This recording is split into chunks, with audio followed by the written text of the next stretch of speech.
Hi guys, and welcome to History That Makes You Sleepy. Tonight we climb aboard a canvas-covered wagon that rocks gently beneath your feet, while the vast American frontier stretches in every direction. The air smells of fresh cut wood, leather harnesses, dusty flour sacks, and nervous excitement. A family of 7 is preparing to leave nearly everything familiar behind, trusting that a pair of hard-working oxen and a few wooden wheels can carry their entire future across thousands of miles. It sounds wonderfully adventurous from the comfort of your bed, although you probably won't survive this without developing a deep appreciation for modern suspension, indoor plumbing, and mattresses that are thicker than a folded blanket. So before you get comfortable, take a moment to like the video and subscribe, but only if you genuinely enjoy what I do here. I'd also love to know where you're listening from and what your local time is as we begin this journey together. Now dim the lights. You stand beside the wagon while the morning sun paints the canvas with soft golden light. At first glance it seems surprisingly large. Then 7 people begin climbing around it, and suddenly it feels no bigger than a garden shed balanced on wheels. This is home. Not forever perhaps, but for months at a time. The family includes 2 parents and 5 children, whose ages range from a curious toddler to a teenager already strong enough to help handle the livestock. Every inch of available space matters. Every pound matters even more. One of the biggest surprises for modern visitors is that people rarely rode inside these wagons for long hours. Despite what countless movies suggest, the wagons bounced so violently over uneven ground that walking beside them was often more comfortable. The covered wagon functioned less like a travelling carriage and more like a slow-moving cargo box that happened to shelter precious belongings. You reach toward the curved canvas overhead. It feels thick and rough beneath your fingertips. The white covering is usually sturdy cotton or linen stretched over wooden bows. It provides welcome shade from the blazing sun and some protection against rain, although determined storms have little respect for canvas. Inside, careful organization transforms chaos into something almost manageable. A heavy iron Dutch oven sits near one corner beside a cast iron skillet blackened from countless fires. Flour barrels are tucked securely into place because spilling precious flour onto a muddy trail would be a heartbreaking mistake. Sacks of beans, dried apples, salt pork, coffee, sugar, and cornmeal fill narrow gaps wherever they fit. Blankets are rolled tightly. Clothing is folded with remarkable precision. Every object seems to whisper the same quiet message. Please do not waste space. Mainstream historical records tell us that many emigrant families heading west during the great overland migrations of the 1840s and 1850s carefully calculated how much weight their wagons could safely carry. Guides often recommended limiting cargo to roughly 2,000 pounds, including food, tools, clothing, furniture, and personal belongings. Anything unnecessary increased strain on both wagon and animals. Now imagine choosing what deserves a place. Perhaps you bring your grandmother's Bible, perhaps a treasured family quilt stitched by generations of careful hands. Perhaps a violin that fills lonely evenings with familiar melodies. Or perhaps those treasured possessions stay behind because another sack of flour might mean the difference between comfort and hunger. It is an impossible calculation. You notice something missing. There are very few pieces of furniture. No dining table, no comfortable chairs, no wardrobe. Certainly no enormous modern sofa that somehow requires 6 friends and 3 apologies to move through a doorway. Instead, practical objects dominate every corner. Axes, shovels, spare wagon parts, rope, cooking utensils, sewing supplies, nails, and repair tools receive priority because broken equipment, far from settlements, can become a genuine disaster. One curious detail occasionally appears in pioneer journals. Some families packed small packets of flour seeds. Even while crossing endless prairies, they dreamed about gardens they had not yet planted. The seeds occupied almost no space, yet carried enormous emotional weight. It is a wonderfully human reminder that hope can fit inside the smallest envelope. You watch the youngest child clutch a rag doll whose stitched smile has already faded from years of affection. Toys are few, but beloved.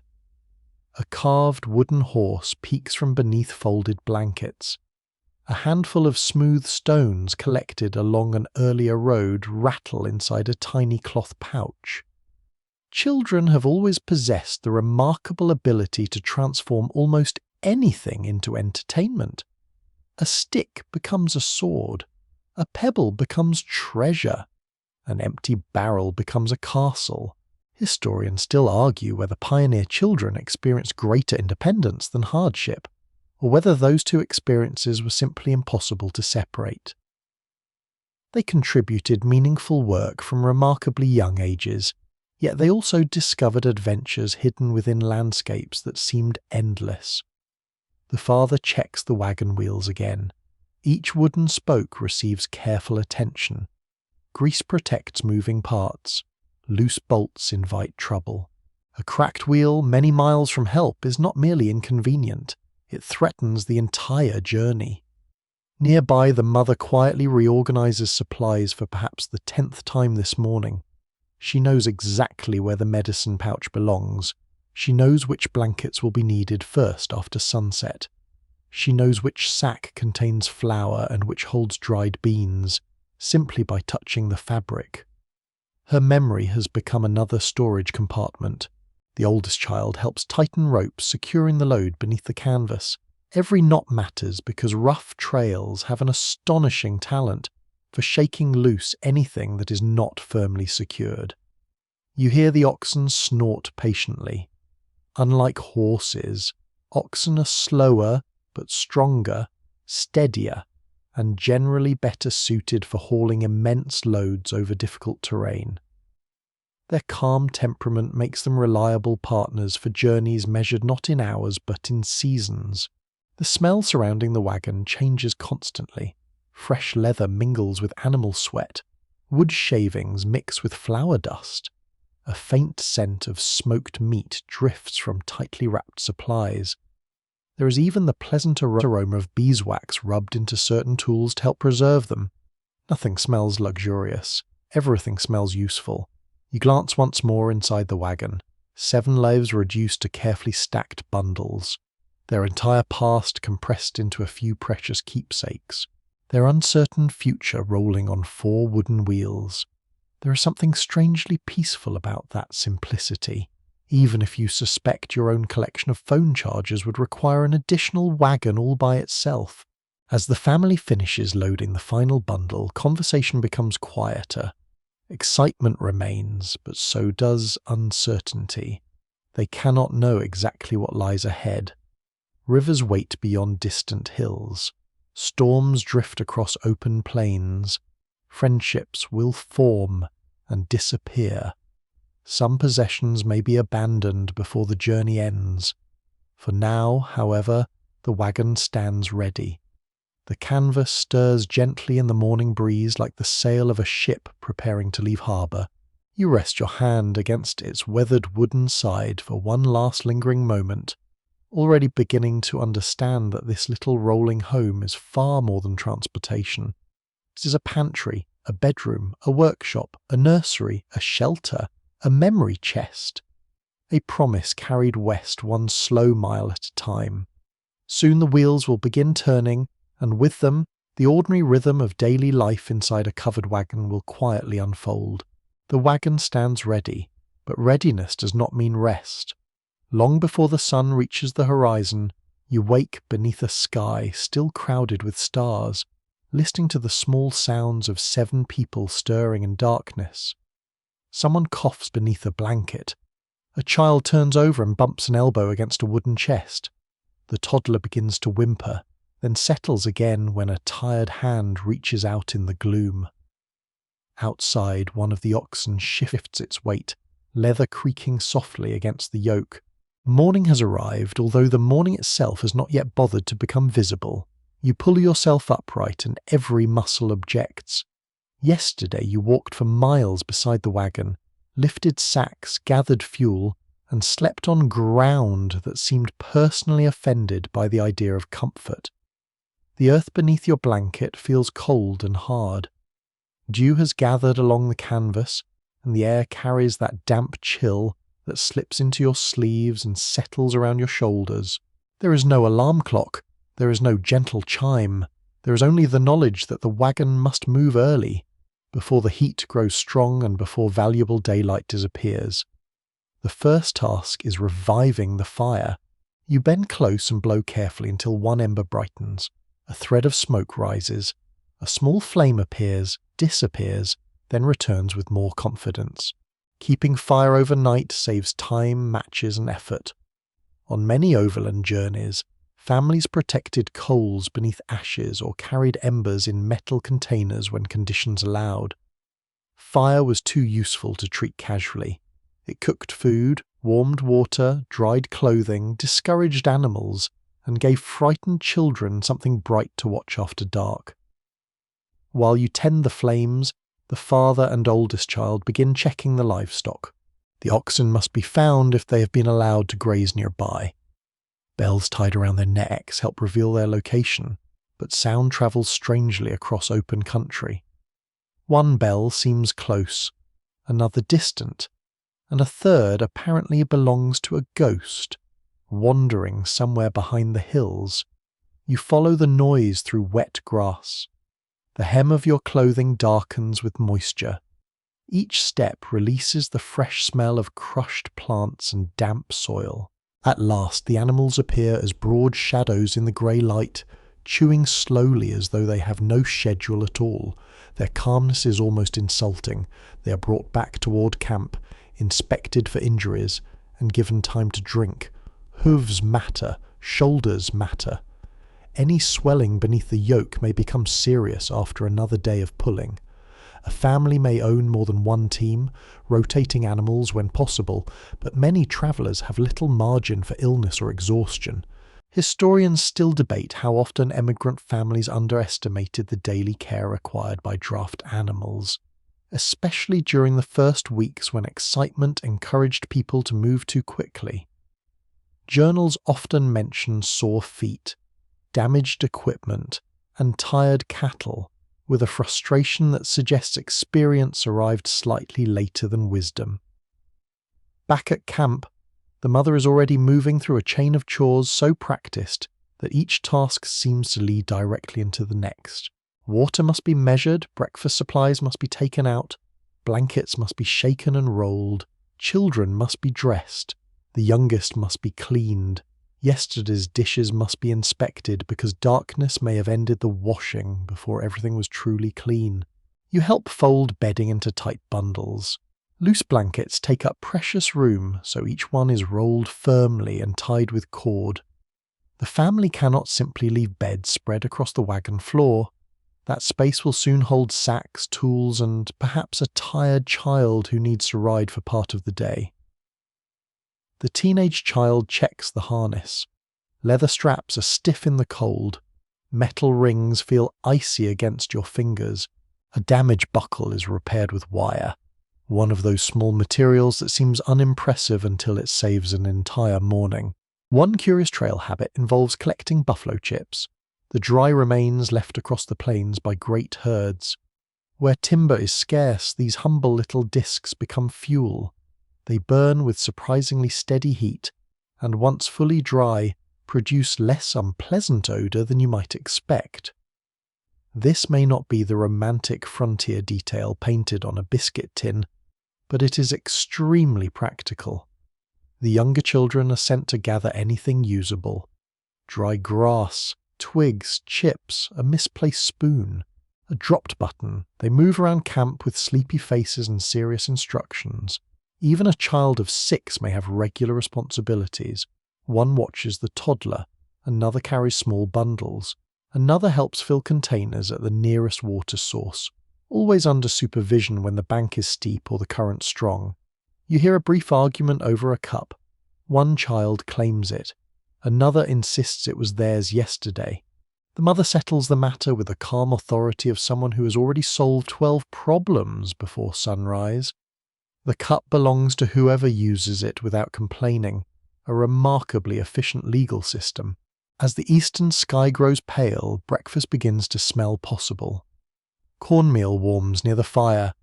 Coffee, when supplies allow, sends out a dark and comforting aroma. Bacon or salt pork may hiss in a pan, though meat is carefully rationed.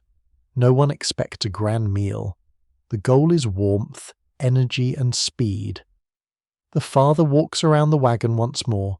Wheels are inspected, ropes are tightened, the wagon tongue is checked. Nothing important should rattle free after the first deep rut. You notice how little anyone speaks now. The family is awake, but conversation remains quiet. Energy is being saved. Chores have their own rhythm, familiar enough that words are rarely needed. Shake, fold, tie, lift, carry, check. The sky shifts from grey to blue. Birdsong begins along the creek. Smoke rises straight upward for a moment, then bends as a breeze crosses the campsite. The toddler finally wakes completely and announces this fact to the entire prairie. A sibling lifts the child onto one hip while trying to carry a blanket with the other arm. For a few minutes, the camp becomes a small storm of hands, cups, straps, crumbs, and questions. Has the water barrel been closed? Where is the wooden spoon? Did anyone see the younger boy's hat? Why is the rag doll inside the flour sack? No one knows. The doll is rescued. The hat is found beneath a blanket. The spoon has been in the mother's hand the entire time. By sunrise, the camp that looked permanent in darkness begins to vanish. Bedding disappears into the wagon. Cooking tools are wiped and packed. Ashes are scattered or covered. Scraps are collected. Nothing useful is left behind. The oxen step into position. The yoke settles across their shoulders. Chains tighten. The wagon gives a long wooden groan, as though it too has just awakened and would prefer another hour of sleep. You take your place beside the wheel, still chewing the last mouthful of breakfast. Behind you, the cold fire fades into a patch of smoke and pale ash. Ahead, the trail stretches through brightening grass. Morning chores are finished, which means the day's work can finally begin. The wagon rolls only after everyone has eaten enough to keep moving, which means breakfast is less a pleasant ritual than a carefully managed negotiation between hunger, supplies, weather, and time. You settle near the fading fire with a tin cup warming your hands, while smoke drifts low across the camp and the first light spreads over the grass. The meal looks plain. It is plain. But after a cold night on hard ground, even a bowl of cornmeal mush carries the dignity of a feast. You lift the spoon and taste warmth, salt, and the faint smoky flavour that enters nearly everything cooked outdoors. A little molasses may sweeten the bowl when the family can spare it. More often, the mush is eaten as it is, thick enough to cling to the spoon and filling enough to quiet the stomach for several hours. The children eat quickly. The oldest watches the livestock between bites. The youngest stares into the bowl as though hoping a pastry might emerge from beneath the cornmeal. It does not. Frontier breakfasts depend heavily on foods that travel well.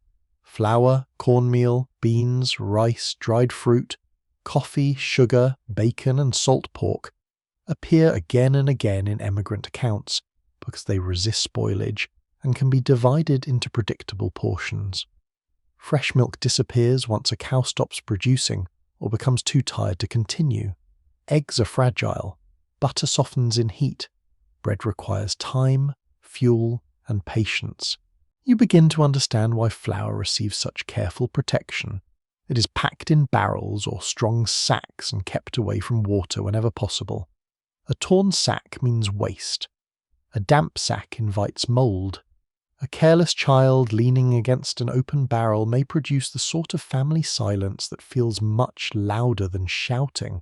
One widely recorded fact is that many overland travellers planned food supplies by estimating pounds per person for the entire journey.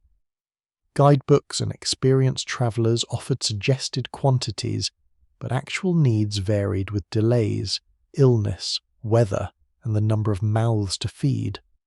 A family of 7 consumes supplies with alarming speed. One generous breakfast repeated for weeks can quietly remove a large portion of the pantry.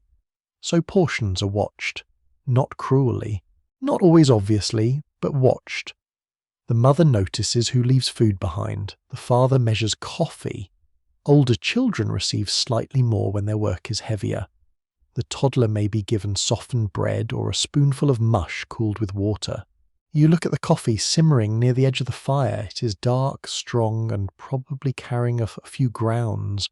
No one appears troubled by this. Coffee is not merely a pleasant drink. It offers warmth, familiarity, and a small sense of civilization, while the family sits in open country surrounded by nothing resembling a kitchen. Sometimes roasted grain or chicory stretches the supply. Sometimes coffee becomes too precious for children. Sometimes the adults drink it weak and pretend not to notice. There is gentle sarcasm in the situation. You have crossed miles of wilderness, slept beside animals, and prepared breakfast with one pan. Yet the true crisis may be discovering that the coffee barrel is running low. The bacon is sliced thin. Each strip curls in the pan and releases a rich smell that wakes even the sleepiest child. The fat is not wasted. It is poured into a container and saved for later cooking. Grease adds flavor to beans, helps fry dough, and provides precious calories. Nothing useful is thrown away. Even crumbs matter. A curious trail custom involves making simple fried cakes from flour, water, salt, and grease. These dense pieces of dough may be called by different names depending on the family and region. They are hardly delicate, but they travel better than soft bread and can be cooked quickly. A hard piece may be dipped into coffee to make it easier on the teeth, which gives breakfast the exciting texture of building material softened by rain. You tear off a piece and chew slowly. It is warm. It is filling. It asks a great deal from your jaw. Nearby, dried apples simmer in a small pot. Their scent is sweet and slightly sharp. When supplies allow, they bring variety to meals otherwise dominated by starch and salt. Dried peaches, berries, and raisins serve the same purpose. They also remind the family of orchards, gardens, and kitchens left behind. Food carries memory as surely as any quilt or Bible. One taste of apple may bring back autumn at home. One spoonful of beans may recall a family table. One cup of coffee may feel like an ordinary morning before everything became wheels, dust, and distance. Historians continue to debate whether surviving trail menus represent everyday reality or unusually memorable meals. Journals tend to record shortages, celebrations, and disasters more often than ordinary bowls of mush. The plainest breakfasts may have passed without comment precisely because they were so common. You scrape the bottom of your bowl. The sound of metal against tin is sharp in the cool air. No one takes seconds until the cook decides there is enough. Water is even more carefully managed than food. The family may camp near a creek, spring, river, or shallow pond, but clean water is never guaranteed. Animals drink nearby. Mud clouds the edges. In dry country, a source may be little more than a trampled hollow with a discouraging smell. Water must serve many purposes. Drinking comes first. Cooking follows. Animals require enormous amounts. Washing dishes and faces becomes a distant concern when supplies are scarce. You watch a child carry a bucket from the creek with both hands. Each step is cautious. Spilling half would mean walking back again, and morning time is already slipping away. The bucket feels heavier than expected. Cold water splashes against small fingers. At camp, the water is allowed to settle if it is muddy. Cloth may strain out leaves, grit, or insects, though this does not remove invisible dangers. People do not yet understand germs in the modern sense. They may judge water by taste, smell, and appearance, all of which can be misleading. Some boil water when they suspect danger, but boiling requires fuel and time. On a trail where both are limited, good intentions often surrender to thirst. You sip from the cup. The water tastes faintly of earth and metal. You decide not to think too deeply about it. A child asks for more sugar. The answer is no. Another tries to trade half a fried cake for a slice of dried apple. The transaction is approved. Trade begins inside the family long before anyone reaches a frontier settlement. As breakfast ends, the pace quickens. Bowls are scraped, leftovers are wrapped. Grease is saved. Coffee grounds are tossed into the ashes. The skillet is wiped with cloth or grass, then rubbed clean enough for the next meal. There is no sink, no cupboard, no neat stack of shining dishes. Everything returns to a box, sack, hook, or corner of the wagon. The smell of breakfast lingers after the food disappears. Smoke clings to clothing. Bacon settles into the canvas. Coffee rises from the last warm cup. Damp grass carries the scent of morning beneath it all. You stand and feel the meal warming your body from within. It is not luxurious. It is not varied. It may not be especially clean. Still, it has done its work. 7 people are fed. The fire is fading. The animals are ready. The road is waiting. You carry the final cup toward the wagon, where every narrow space must soon receive a person, a parcel, or a carefully tied bundle. And you begin to wonder how 7 bodies manage to live beside all this food without crushing either themselves or the flour. You carry the final cup toward the wagon, where every narrow space must now receive a person, a parcel, or a carefully tied bundle. The question is not merely where 7 people fit. The real question is how 7 people fit without stepping on the bread, crushing the bedding, waking the toddler, or beginning a family argument before the sun has properly risen. Inside, the wagon is narrower than it appeared from the ground. The curved canvas roof gives the illusion of room, but the useful floor space is already crowded with barrels, sacks, chests, cookware, tools, spare parts, and rolled blankets. There is no corridor. There is no private corner. There is only a shifting arrangement of knees, elbows, bundles, and patient sighs. The youngest child rides first. Small children often sit near the front where a parent can reach them quickly. A folded quilt softens the wooden floor, though soft is a generous description. Every rut travels upward through the wheels and arrives beneath your body as a firm reminder that the road has opinions. The mother settles beside the toddler for a short distance, keeping one hand near the child and the other braced against a chest. The older children walk whenever the ground allows. The father usually remains near the animals, guiding the team and watching the trail ahead. This arrangement reflects a well-established pattern of overland travel. Most emigrants walked beside their wagons for much of the journey, because the vehicles were heavily loaded and painfully rough to ride in. Saving the animals from unnecessary weight also helped preserve their strength for hills, mud, and river crossings. So the image of an entire family sitting comfortably beneath the canvas is mostly a lovely invention. Reality walks. Reality sweats. Reality stubs its toe on a stone and continues because the wagon does not stop for dignity. When someone does ride, space must be created. A sack is shifted. A blanket is folded again. A cooking box becomes a seat. The rider braces both feet and keeps the head low beneath the boughs. You try sitting near the rear for several minutes. At first, the shade feels pleasant. The canvas glows softly overhead, and sunlight filters through the fabric in pale patches. Then the wheel drops into a hollow. Your shoulder strikes a barrel, the barrel strikes a chest. A spoon falls somewhere beneath the bedding. The toddler laughs. No one else does. Sleeping arrangements require even more imagination. On calm nights, most members of the family sleep outside rather than inside the wagon. Blankets are spread beneath the open sky, sometimes under the wagon for partial shelter. Older children may lie close together on the ground. Parents keep the youngest nearby. If rain threatens, the family squeezes beneath the canvas or improvises cover using additional sheets of cloth. The wagon interior can become a bedroom, but only after much of the cargo is moved or rearranged. You watch the evening version of this transformation in your mind. Cooking pots come down, bedding comes out, boxes slide toward the sides. One child claims a narrow strip near the flour, another objects because that strip was theirs last night. A parent decides the matter. The toddler falls asleep in the middle of everyone, somehow occupying more room than any adult. A curious detail found in several family accounts is that some travellers hung small pockets or cloth organisers from the inside bows of the wagon.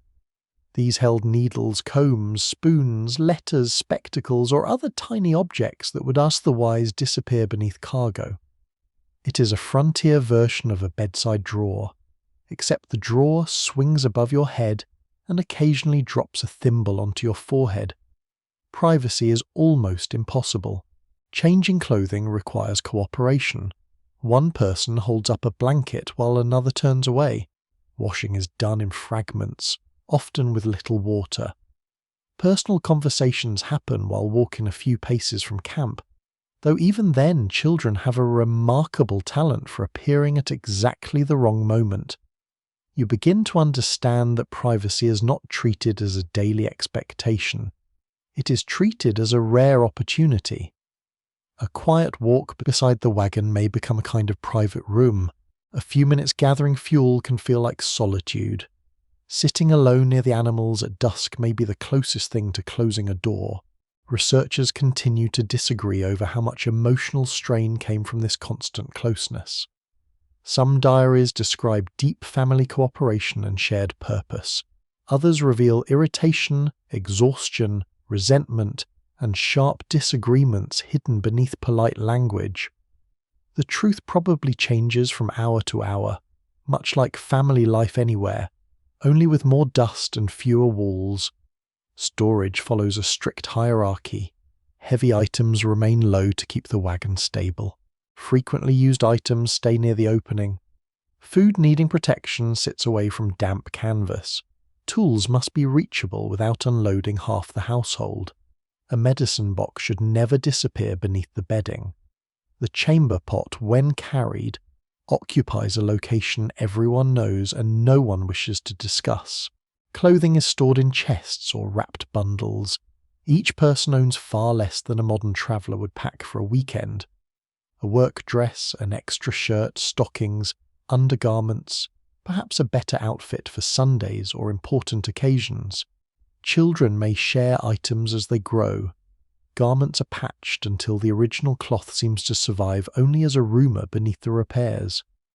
The rag doll from the flour sack now rests in the toddler's lap. A carved toy horse sits inside a cup. The cup rests beside a Bible. The Bible is wedged against a skillet.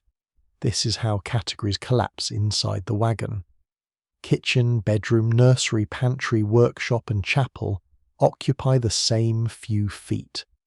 You notice that family roles also shape space. The person responsible for cooking knows where every utensil belongs. The person handling repairs guards the toolbox.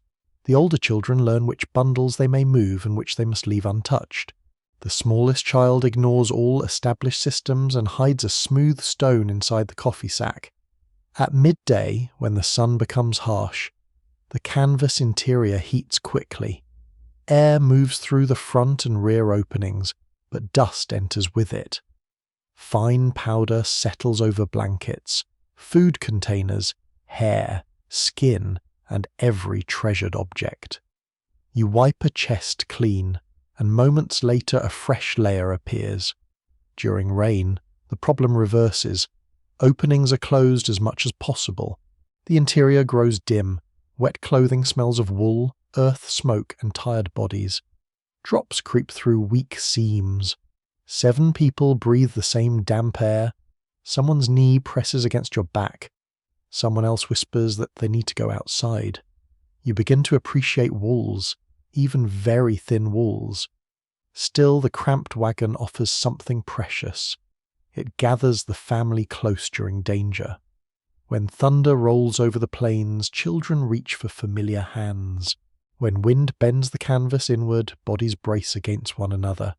When night feels too large, the little interior becomes a warm pocket of shared breath and murmured reassurance. Comfort is limited, but closeness is abundant. Perhaps too abundant by late afternoon. The wagon lurches onward, and you step back outside to walk beside it. Your legs ache, yet the open air feels luxurious after only a short ride. Through the rear opening, you see the toddler asleep among sacks and blankets, one small hand resting on the rag doll. The rest of the family spreads along the trail. 7 people do not truly live inside the wagon. They live around it. They walk beside it, sleep beneath it, cook behind it, argue near it, and gather within it only when weather or weariness leaves no better choice.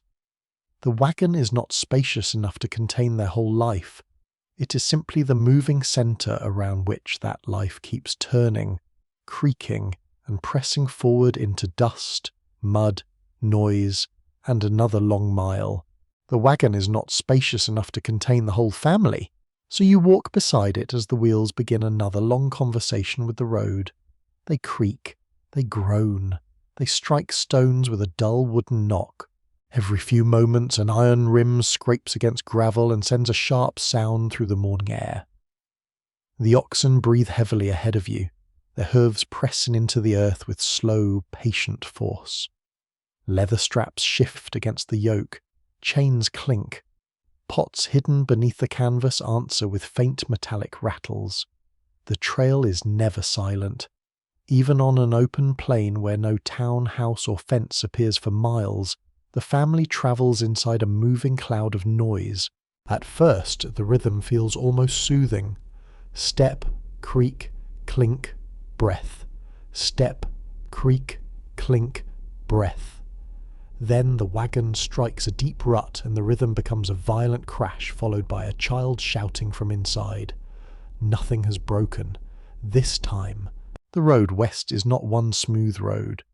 In many places it's a set of parallel tracks carved by earlier wagons. Travellers choose whichever line appears least damaged, though appearances are unreliable. A shallow depression may hide soft mud.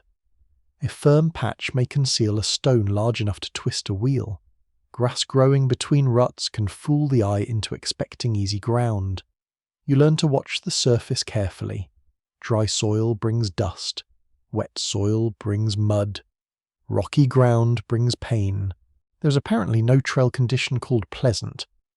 A familiar historical reality of overland migration is that wagon trains often covered only about 10 to 20 miles in a day, depending on terrain, weather, livestock and delays. That distance may sound modest until you remember that much of it is walked beneath sun, wind, rain or dust, while carrying children, driving animals, and repairing equipment. You trudge onward. Fine powder rises from beneath the wheels and hangs in the air. It enters your mouth when you speak. It settles along your eyelashes. It coats your hair, your sleeves, and the folds of your clothing. The family ahead becomes partly hidden inside a pale brown haze. You taste grit between your teeth. You wipe your face with a cloth. The cloth becomes dirty. You fold it to find a cleaner corner. There is no cleaner corner. When dozens of wagons travel close together, the dust thickens until breathing becomes unpleasant. Families sometimes spread out to escape it, but distance creates other risks. Too much separation means losing help during a breakdown or accident. So you remain close enough to hear the wagons ahead and far enough back to avoid swallowing their entire morning. The children complain at first, then they save their breath. The oldest walks near the rear wheel, watching for trouble. A younger child carries a stick and draws lines in the dust while moving. Another searches for unusual stones, although each discovery eventually becomes one more object the family must persuade them not to carry across the continent. A lesser-known trail habit involved tying small buckets of grease beneath or beside the wagon for frequent use on the axles. Without regular lubrication, friction could heat the wooden parts, damage the wheel, or even contribute to fire. The family checks for squeaking that sounds different from the usual complaints. This requires a remarkable skill. You must distinguish the harmless creak from the expensive creak. The ordinary groan from the dangerous groan, the spoon falling from the toolbox from the bolt falling out of the wheel. Modern people listen for phone notifications. You listen for structural failure. By midday, the sun presses down upon the trail. The canvas glows almost white. Heat rises from the earth in trembling waves. The oxen slow, and their flanks darken with sweat. The family may stop briefly to rest the animals, especially if shade or water appears. Everyone drinks carefully. Hats are adjusted. A cloth is tied around a child's neck. The toddler rides for a while, too tired to keep walking. Then the wheels turn again. Dry weather is difficult, but mud is worse. Clouds gather by afternoon, and the first drops darken the dust. For a few minutes, the rain feels wonderful. It cools your skin and clears the air. The family lifts faces toward it. Then the ground softens. Dust becomes paste. Paste becomes heavy clay. The wagon wheels sink with a slow, sucking sound. Each rotation gathers more mud until the wheels seem wrapped in thick brown dough. The oxen lean forward, shoulders straining beneath the yoke. Chains tighten. The wagon moves a few feet and stops. Everyone who can help begins pushing. You place both hands against the rear board. The wood is wet and slippery. Your boots sink almost to the ankle. Someone calls to the animals. Another person wedges a branch beneath the wheel. The oxen pull. You push. Mud splashes against your clothing. The wagon rises slightly, slips sideways, then rolls free with a sudden lurch that nearly sends you face first into the trail. You recover with great dignity, meaning no one has enough energy to laugh for more than a few seconds. Scholars remain divided about how often poor trail conditions caused families to abandon goods compared with simple overloading. Surviving diaries describe both. Some travelers began with furniture, heavy tools, or sentimental objects, only to discard them when mountains, mud, or exhausted livestock made every pound a burden. The road itself becomes a long display of difficult decisions. A broken chair lies beside the track. A cracked chest rests in tall grass. A rusted stove waits beneath the open sky. Perhaps each object once seemed essential. Now it belongs to the prairie. Noise changes as the train changes. On hard ground, wheels strike stones and ring sharply. In mud, sound becomes low and wet. On grass, the wagon rolls more softly, but hidden holes still send sudden shocks through the frame. Inside, every jolt rearranges the household. A tin plate slides, a sack shifts, a child wakes, a jar knocks against a wooden box. Ropes are checked whenever the family stops because even a carefully packed load slowly loosens under constant movement. Your own body absorbs the road as well. Feet blister, shoulders ache. Dust rubs against damp skin. The muscles around your hips become sore from walking over uneven ground. When you finally climb into the wagon for a short rest, the ride is no kinder. There are no springs beneath the bed of most freight-style wagons. The wheels carry every stone directly into your spine. You sit on folded blankets and brace one hand against the side. The wagon drops into a rut. Your teeth meet with a click. You decide walking was a beautiful invention. Toward evening, the wind strengthens. Dust sweeps sideways across the trail and whispers against the canvas. The sun lowers behind a copper-coloured haze. Shadows stretch from the wagon wheels like long spokes drawn across the earth. The pace slows. Everyone watches for a suitable camp. Water matters most. Grass for the animals comes next. Level ground is desirable, though the road has already taught you not to expect luxury. When the family finally stops, silence does not arrive at once. Wheels settle with a final wooden sigh. Chains loosen. The oxen snort and shake their heads. Pots continue trembling for a moment beneath the canvas. Then the trail becomes still. You stand beside the wagon and feel the strange sensation of solid ground beneath your feet. Your legs seem to keep moving even though you have stopped. Dust covers your face. Mud dries along your boots. Every joint remembers every mile. Soon the children will gather fuel. Water will be carried. Food will be unpacked.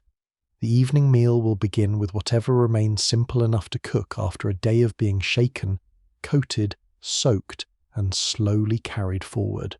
The evening meal will begin soon, but before anyone reaches for the cooking pot, the children scatter around camp with the practiced speed of people who know that hunger waits for chores. The oldest carries a bucket toward the nearest water. Another gathers dry grass and broken twigs. A younger child watches the toddler, who has discovered a patch of dirt and seems determined to study it with both hands. No one asks whether the children feel like helping. Work belongs to everyone. On the trail, childhood does not disappear, but it changes shape. Play and duty sit side by side, often within the same hour. A child may spend the morning driving loose cattle, the afternoon pretending a stick is a rifle, and the evening rocking a baby beside the fire while an adult prepares supper. You walk with the oldest child toward the creek. The bucket swings between careful hands. It is empty now, but everyone knows how heavy it will feel on the return journey. Water splashes easily, and wasted water means another trip.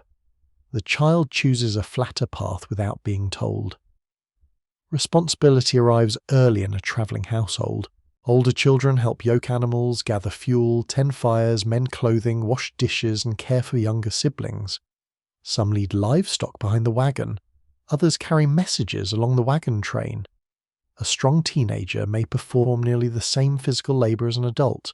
A broad historical pattern appears in many emigrant diaries. Children were expected to contribute to the survival of the family, especially when illness, injury, or exhaustion reduced the number of capable adults. Their work was not decorative.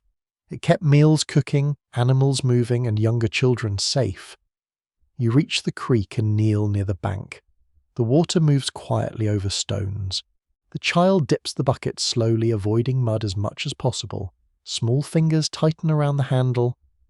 On the climb back, the bucket pulls one shoulder lower than the other. You offer to help.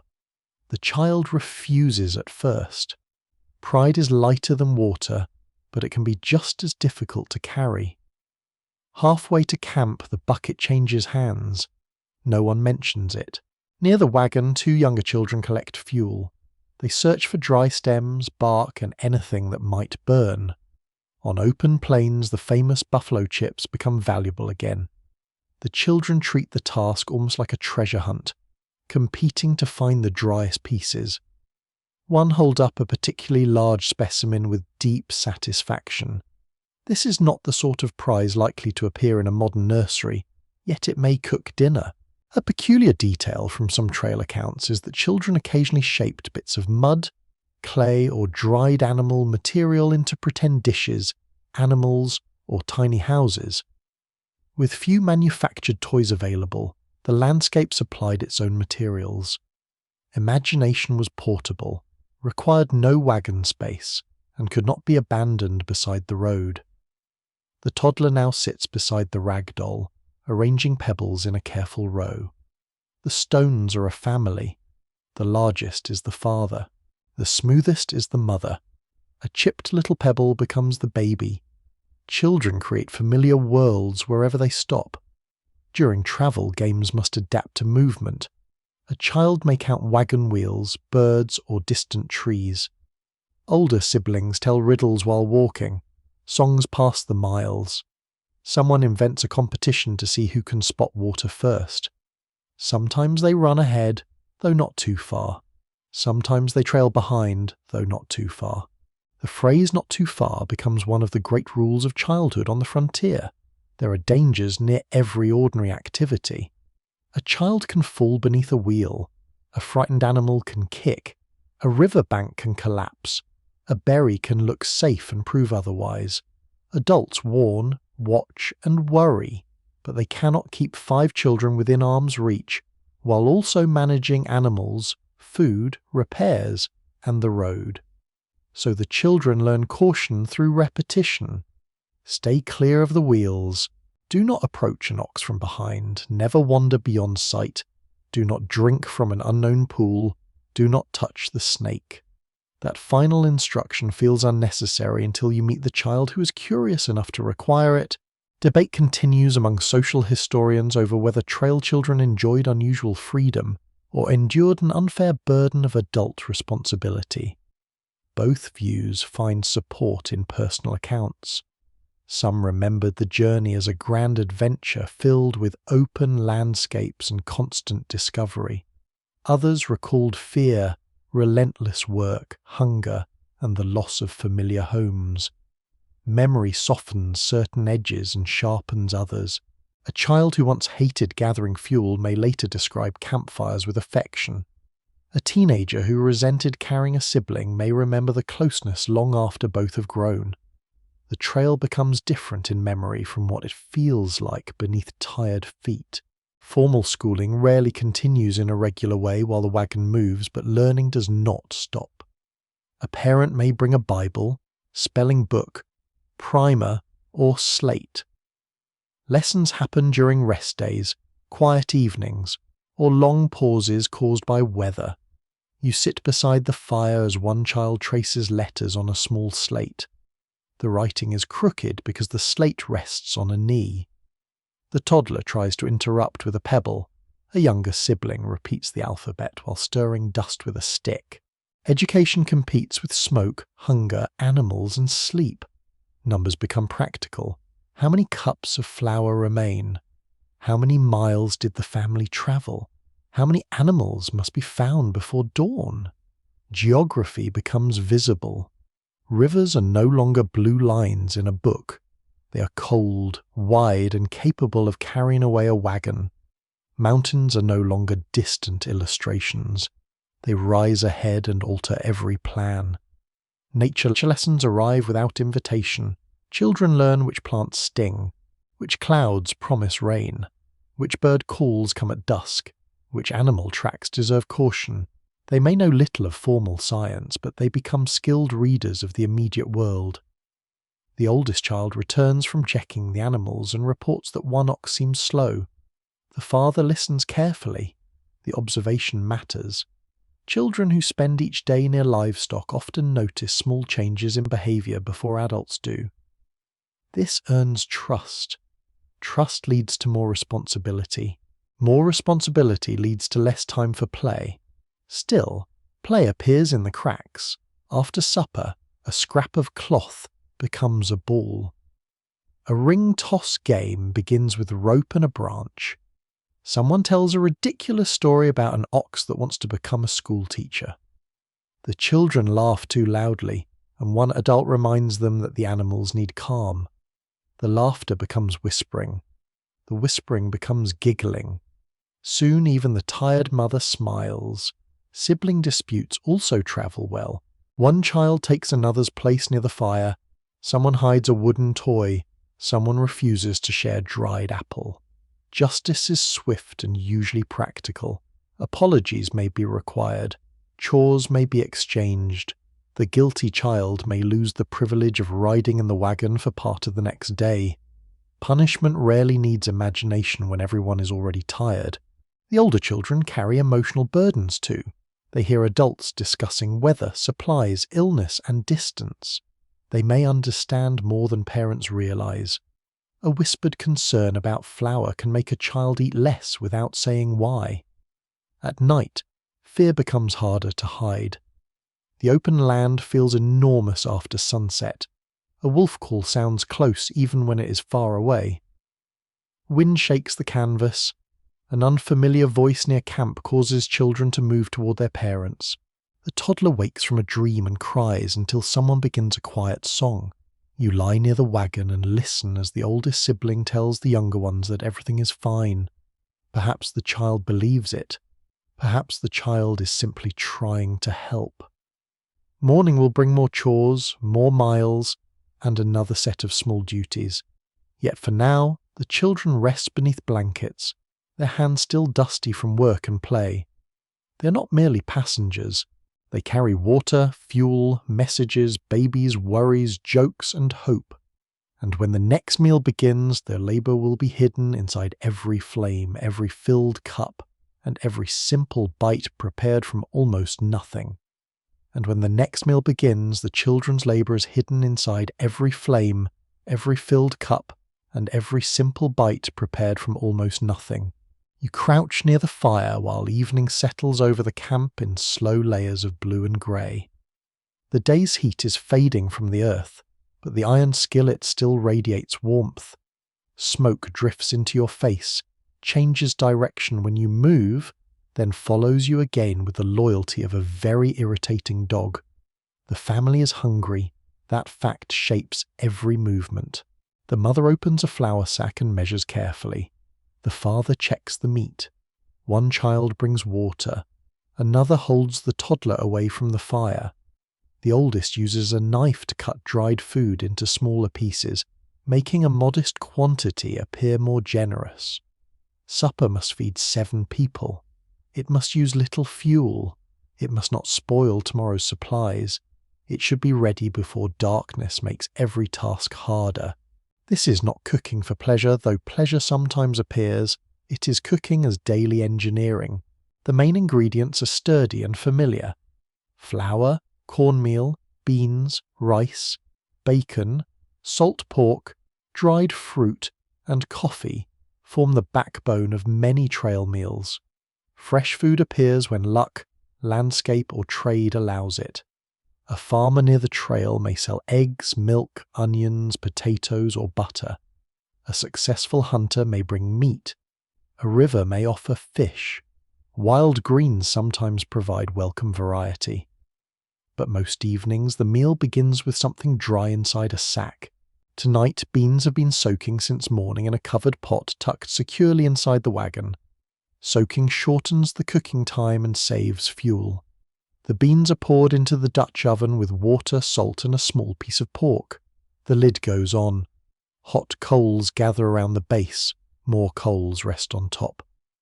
The heavy pot becomes a small oven, simmering steadily while other work continues.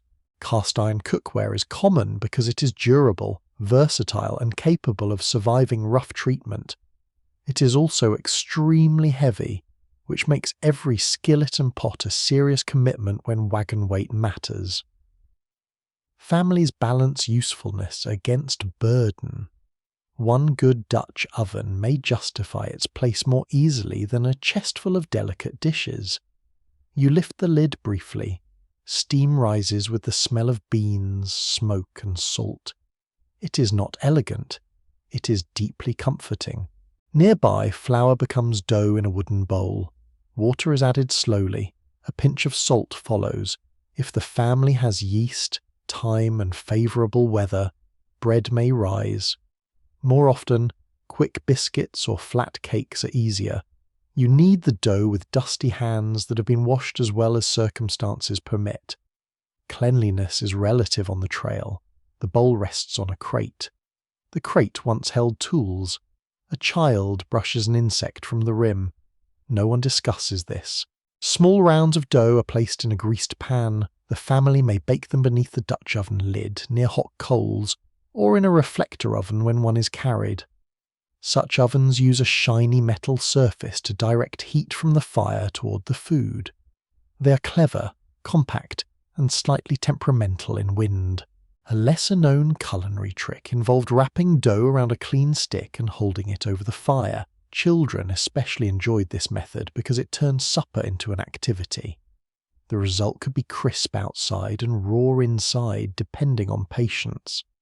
Children, as history repeatedly demonstrates, are not famous for patience. One child rotates the stick too quickly, another lets the dough blacken. The oldest produces a respectable piece. The toddler tries to eat uncooked flour from the bowl. The evening continues. Fresh meat, when available, requires immediate attention. Without reliable refrigeration, it must be eaten, dried, salted, smoked, or shared. A hunter's success can create both abundance and urgent work. Large quantities spoil quickly in warm weather. Tonight there is no fresh game. There is only pork sliced thin enough to flavour the beans.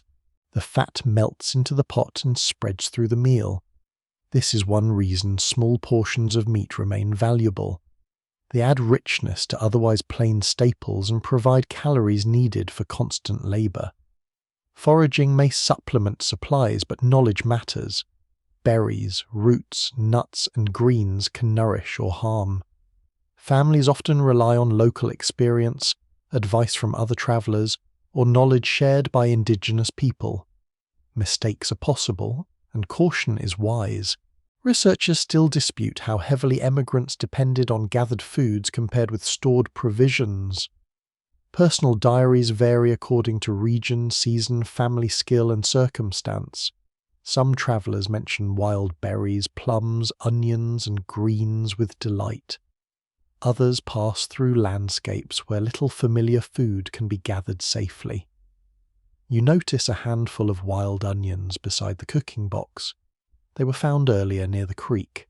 Their sharp scent cuts through smoke and animal odours. Chopped into the beans, they transform the dish. Not dramatically, perhaps, but enough to remind everyone that flavour still exists. The meal simmers while the family waits. Waiting near food is one of the longest forms of time. Children ask whether it is ready. The answer is no. They ask again. Still no. The toddler begins to complain in a language made mostly of volume.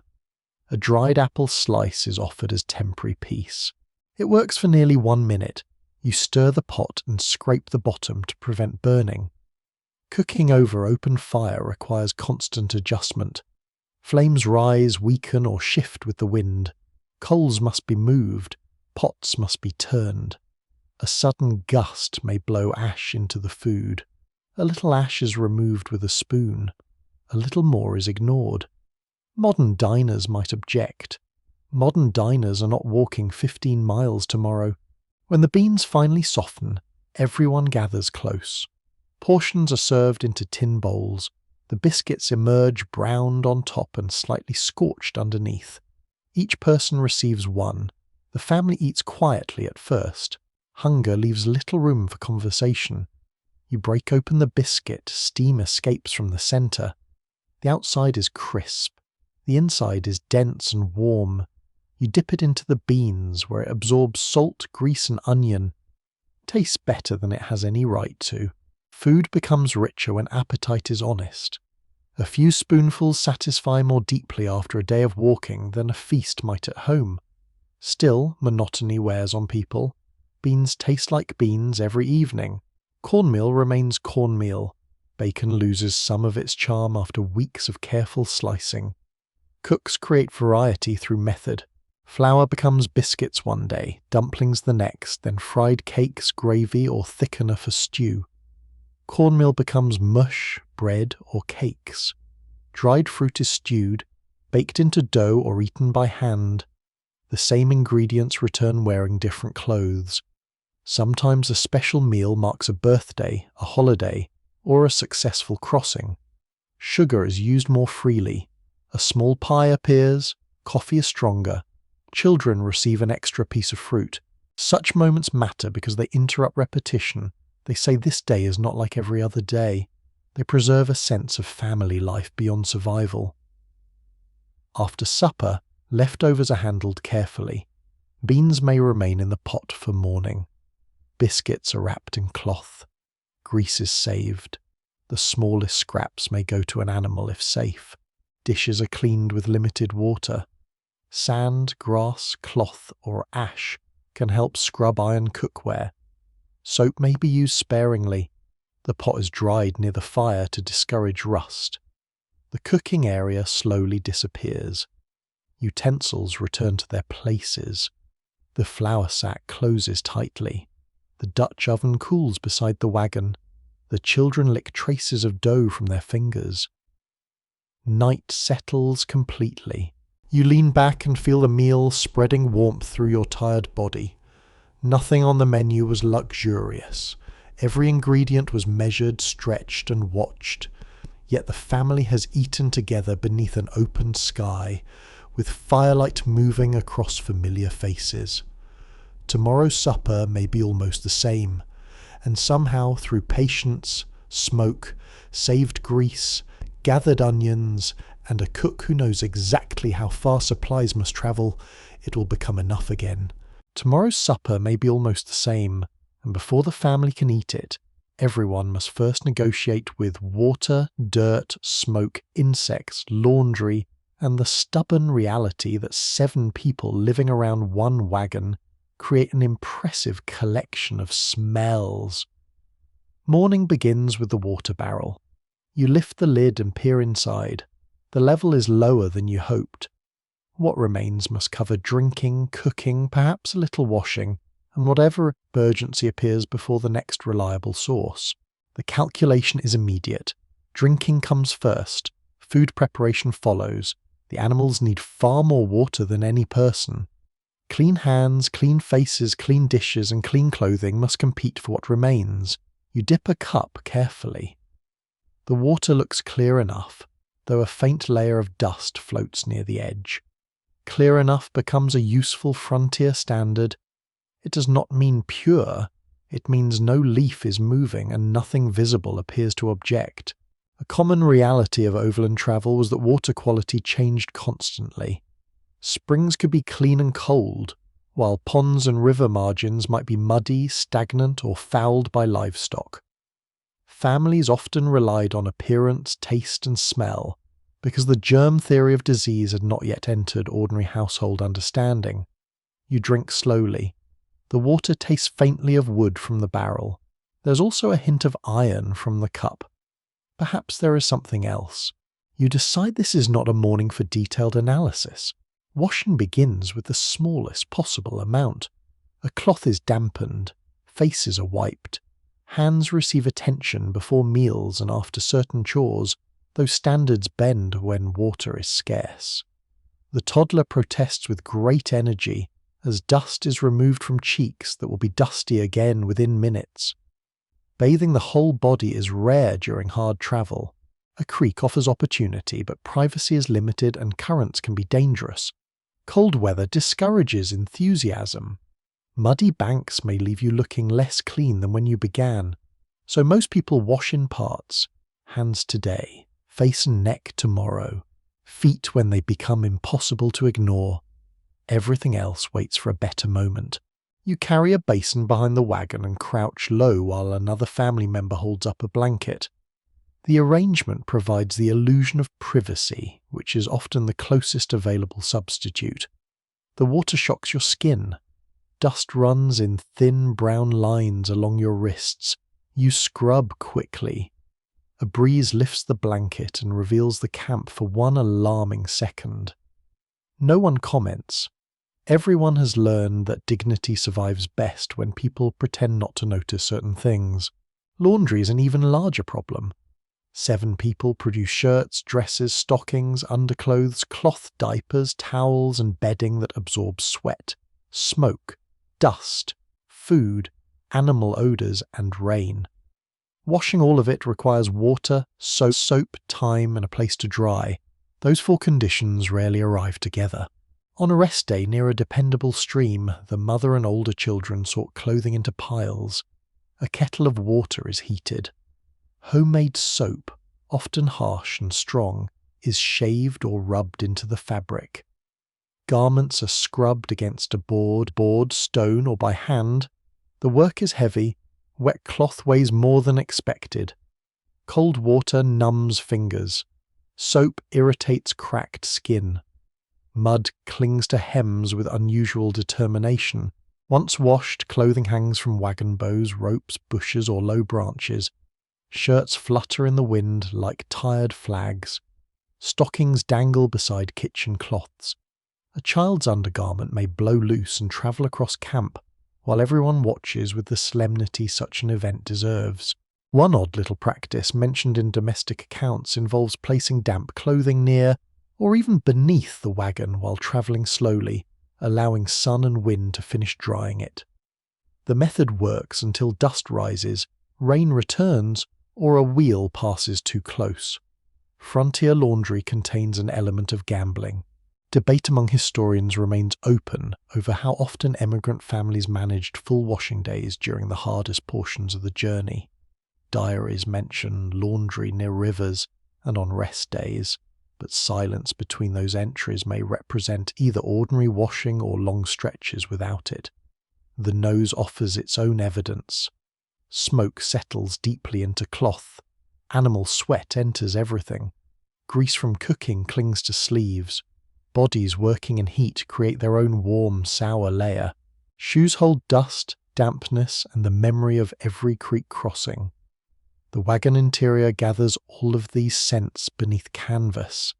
At midday, when the sun warms the air inside, the result is powerful. You climb beneath the cover to retrieve a needle. The smell meets you at once. Wool, leather, salt pork, old smoke, damp bedding, human bodies, a faint trace of coffee, and something mysterious from beneath a chest that no one feels brave enough to investigate. You find the needle quickly. Fresh air becomes very appealing. Sanitation after dark presents another challenge. A chamber pot may be carried for children, illness, bad weather, or emergencies. Otherwise, family members walk a reasonable distance from camp, carrying a lantern when necessary. The ground is uneven. Animals may be nearby. Privacy depends on darkness and mutual courtesy. The youngest child invariably announces every personal need at full volume. The older children pretend not to hear. Adults discover that modesty becomes flexible when rain is pouring and the wind is attempting to remove the canvas from the wagon. Waste must be kept away from water sources, though knowledge and practice vary. Crowded camps create particular problems because many families stop near the same streams and springs. Contamination can spread quickly, even when the water appears clean. Flies arrive wherever food, animals, or waste collect. They settle on plates. They circle the meat. They land on faces while people sleep. A cloth cover protects food when available, but children lift it, wind moves it, and flies possess the patience of professional thieves. Mosquitoes rise near wet ground at dusk. Their whine begins beside your ear. You wave one away. Another finds your wrist. A third seems to have entered the canvas specifically to test your spiritual development. Families burn smoky fires, cover exposed skin, or use whatever plant-based repellents local knowledge suggests. Results vary. Some methods discourage insects, others mainly discourage the family. Lice and fleas present quieter discomforts. Close sleeping, shared bedding, and limited washing allow them to spread. Combs become important. Clothing may be boiled when fuel and water permit. Bedding is shaken in sunlight. Seams are inspected. The subject rarely inspires cheerful conversation. Still, scratching becomes a shared language. You notice one child rubbing the back of the neck. The mother notices too. Soon a careful inspection begins beside the wagon, accompanied by much complaint and very little sympathy. Cleanliness on the trail is not absent. It is simply practical rather than perfect. Hands are washed when food is prepared. Cookware is scrubbed enough to use again. Water containers are protected. Spoiled food is discarded when recognized. Bedding is aired. Children are cleaned as often as time allows. People know that filth can bring sickness, even when they do not fully understand how. Yet every effort is temporary. A washed face meets dust. A clean shirt meets sweat. A scrubbed pot sits beside smoke. Fresh bedding rests on ground. The family does not defeat dirt. It negotiates with it. By evening, laundry hangs stiff and nearly dry from a rope tied between the wagon and a small tree. The toddler smells faintly of soap for perhaps the last time today. The basin water has turned grey. Your hands feel rough from scrubbing. You stand in the cooling air and breathe. Camp still carries the scent of animals, earth, smoke, food, and 7 tired bodies, but beneath it there is a brief freshness from wet cloth and sun-warmed linen. It will not last. Nothing clean lasts long here. Even so, for one quiet moment, shirts flutter above the grass, faces are washed, bedding is aired, and the family feels almost respectable before tomorrow's dust begins settling again. Nothing clean lasts long here. By the following morning, a fine layer of dust has already settled over the freshly washed clothing. These shirts hanging from the rope now carry tiny specks of pale brown. A gentle breeze lifts the hems of dresses and aprons, and for a moment they look almost elegant against the endless prairie. Then one child runs past. A cloud of dust rises. The prairie quietly reminds everyone who's in charge. You reach for your own shirt. The fabric feels rough beneath your fingers, stiff from repeated washing with strong soap and drying beneath open skies. It is not the soft cotton of a modern wardrobe. It is sturdy because it has to be. Every thread is expected to survive months of hard work. Clothing on the trail is not about fashion. It is about endurance. The father pulls on a loose linen shirt before fastening sturdy wool trousers with suspenders. A broad-brimmed hat shields his face from the relentless sun. Thick leather boots protect his feet, although even the strongest boots slowly surrender to mud, rocks, rivers, and endless miles. The mother smooths a plain work dress over several layers. An apron goes on next, not because it looks charming, but because it keeps the dress cleaner for longer. Cleaning one apron is easier than cleaning an entire dress. The children wear smaller versions of practical clothing. Simple shirts, plain dresses, stockings when they still possess enough toes to deserve the name, boots handed down from older siblings. Sometimes the boots fit, sometimes they merely cooperate. You notice one little boy wearing shoes that appear determined to continue growing long after his feet have stopped. They belong to an older brother. Thick socks fill the extra space. It is not fashionable, it is economical. Many surviving inventories and family letters reveal that emigrants packed surprisingly few changes of clothing, because every additional garment increased the wagon's weight. Families relied on durable fabrics, careful repairs, and regular mending rather than large wardrobes. You begin folding blankets while the mother opens a small sewing basket. Inside are treasures, needles, thread, buttons, pins, scissors, small scraps of cloth carefully saved from garments that have already lived long lives. Nothing useful is discarded. A torn sleeve becomes tomorrow's patch. An old dress becomes a child's apron. A worn blanket becomes strips for repairing harness padding. Even tiny scraps may reinforce pockets or strengthen weak seams. You watch as the mother examines a shirt worn by the oldest son. One elbow has finally surrendered. The hole is not large, yet left alone it will become larger with astonishing speed. She threads a needle almost without looking. The movements are calm, steady, practiced. The shirt rests across her lap while the wagon pauses beside a stream. Each stitch is small. Each stitch is meant to outlast another week of hard work. A fascinating domestic custom appears in a number of pioneer households.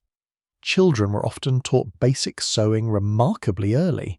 Boys as well as girls sometimes learned to repair simple tears, because a missing button or ripped seam could become a genuine problem far from settlements. Survival cared very little about modern ideas of who ought to know how to hold a needle. The oldest daughter quietly repairs a stocking. The younger boy watches with mild curiosity. 5 minutes later, he is sewing a button onto his own shirt with uneven but determined stitches. The result leans slightly to one side. No one minds. The button remains attached. That is victory enough. The weather constantly wages war against clothing. Bright sunshine fades colours. Rain stretches wool until it grows heavy. Cold nights demand every available layer. Hot afternoons tempt people to remove them, only to discover that the blazing sun burns exposed skin surprisingly quickly. You feel this lesson personally. One afternoon you roll your sleeves higher than usual. The breeze feels pleasant. The sunlight feels harmless. By evening your forearms glow a remarkable shade of frontier regret. Long sleeves suddenly seem like an excellent invention. Many travellers wore broad hats, neckcloths, gloves, and layered garments not simply for warmth, but for protection against sun, insects, thorny plants, and rough labour. Clothing served almost as portable shelter. Your boots deserve their own story. After weeks of walking, the leather begins to soften in some places and harden in others. Mud dries into stiff ridges around the soles. River crossings soak the boots completely, and drying them too close to the fire risks shrinking or cracking the leather. So each evening they are brushed, sometimes greased with animal fat or tallow, sometimes repaired, sometimes simply encouraged to survive another day. You remove one boot after camp is made. A pebble falls out. Then another. Then a surprising quantity of the Great Plains appears to have been living inside your footwear. Your foot finally breathes. It also reveals a blister. The blister expresses strong opinions about tomorrow. Among historians, there remains lively discussion about exactly how much frontier clothing reflected regional traditions after months on the trail. Some researchers suggest practical necessity quickly erased many local fashions, while others believe families preserved distinctive styles whenever possible despite harsh conditions. Either way, comfort usually defeats elegance. Jewellery becomes uncommon during daily travel. A wedding ring may remain. A treasured brooch might stay wrapped inside a cloth bundle. Special garments appear only on Sundays, holidays, or important occasions, if they survive the journey at all. Imagine wearing your best clothes beside a muddy river crossing. Suddenly, ordinary work clothes become very attractive. Children grow with alarming speed. A dress fitting perfectly in spring may become too short by autumn.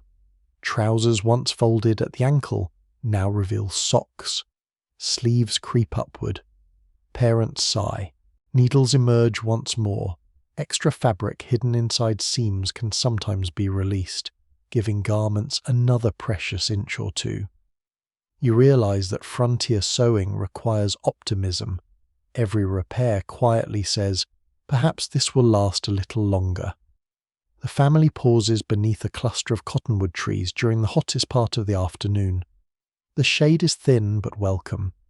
The mother removes a bonnet and shakes dust from its ribbons. The father inspects a split glove. One child lies on a blanket while another carefully braids loose hair that has escaped beneath a cap. Hair care itself demands patience. Brushes travel in the wagon. Combs remove tangles gathered by wind. Braids keep long hair manageable. Short hair on boys is easier to maintain, though scissors are used only when necessary.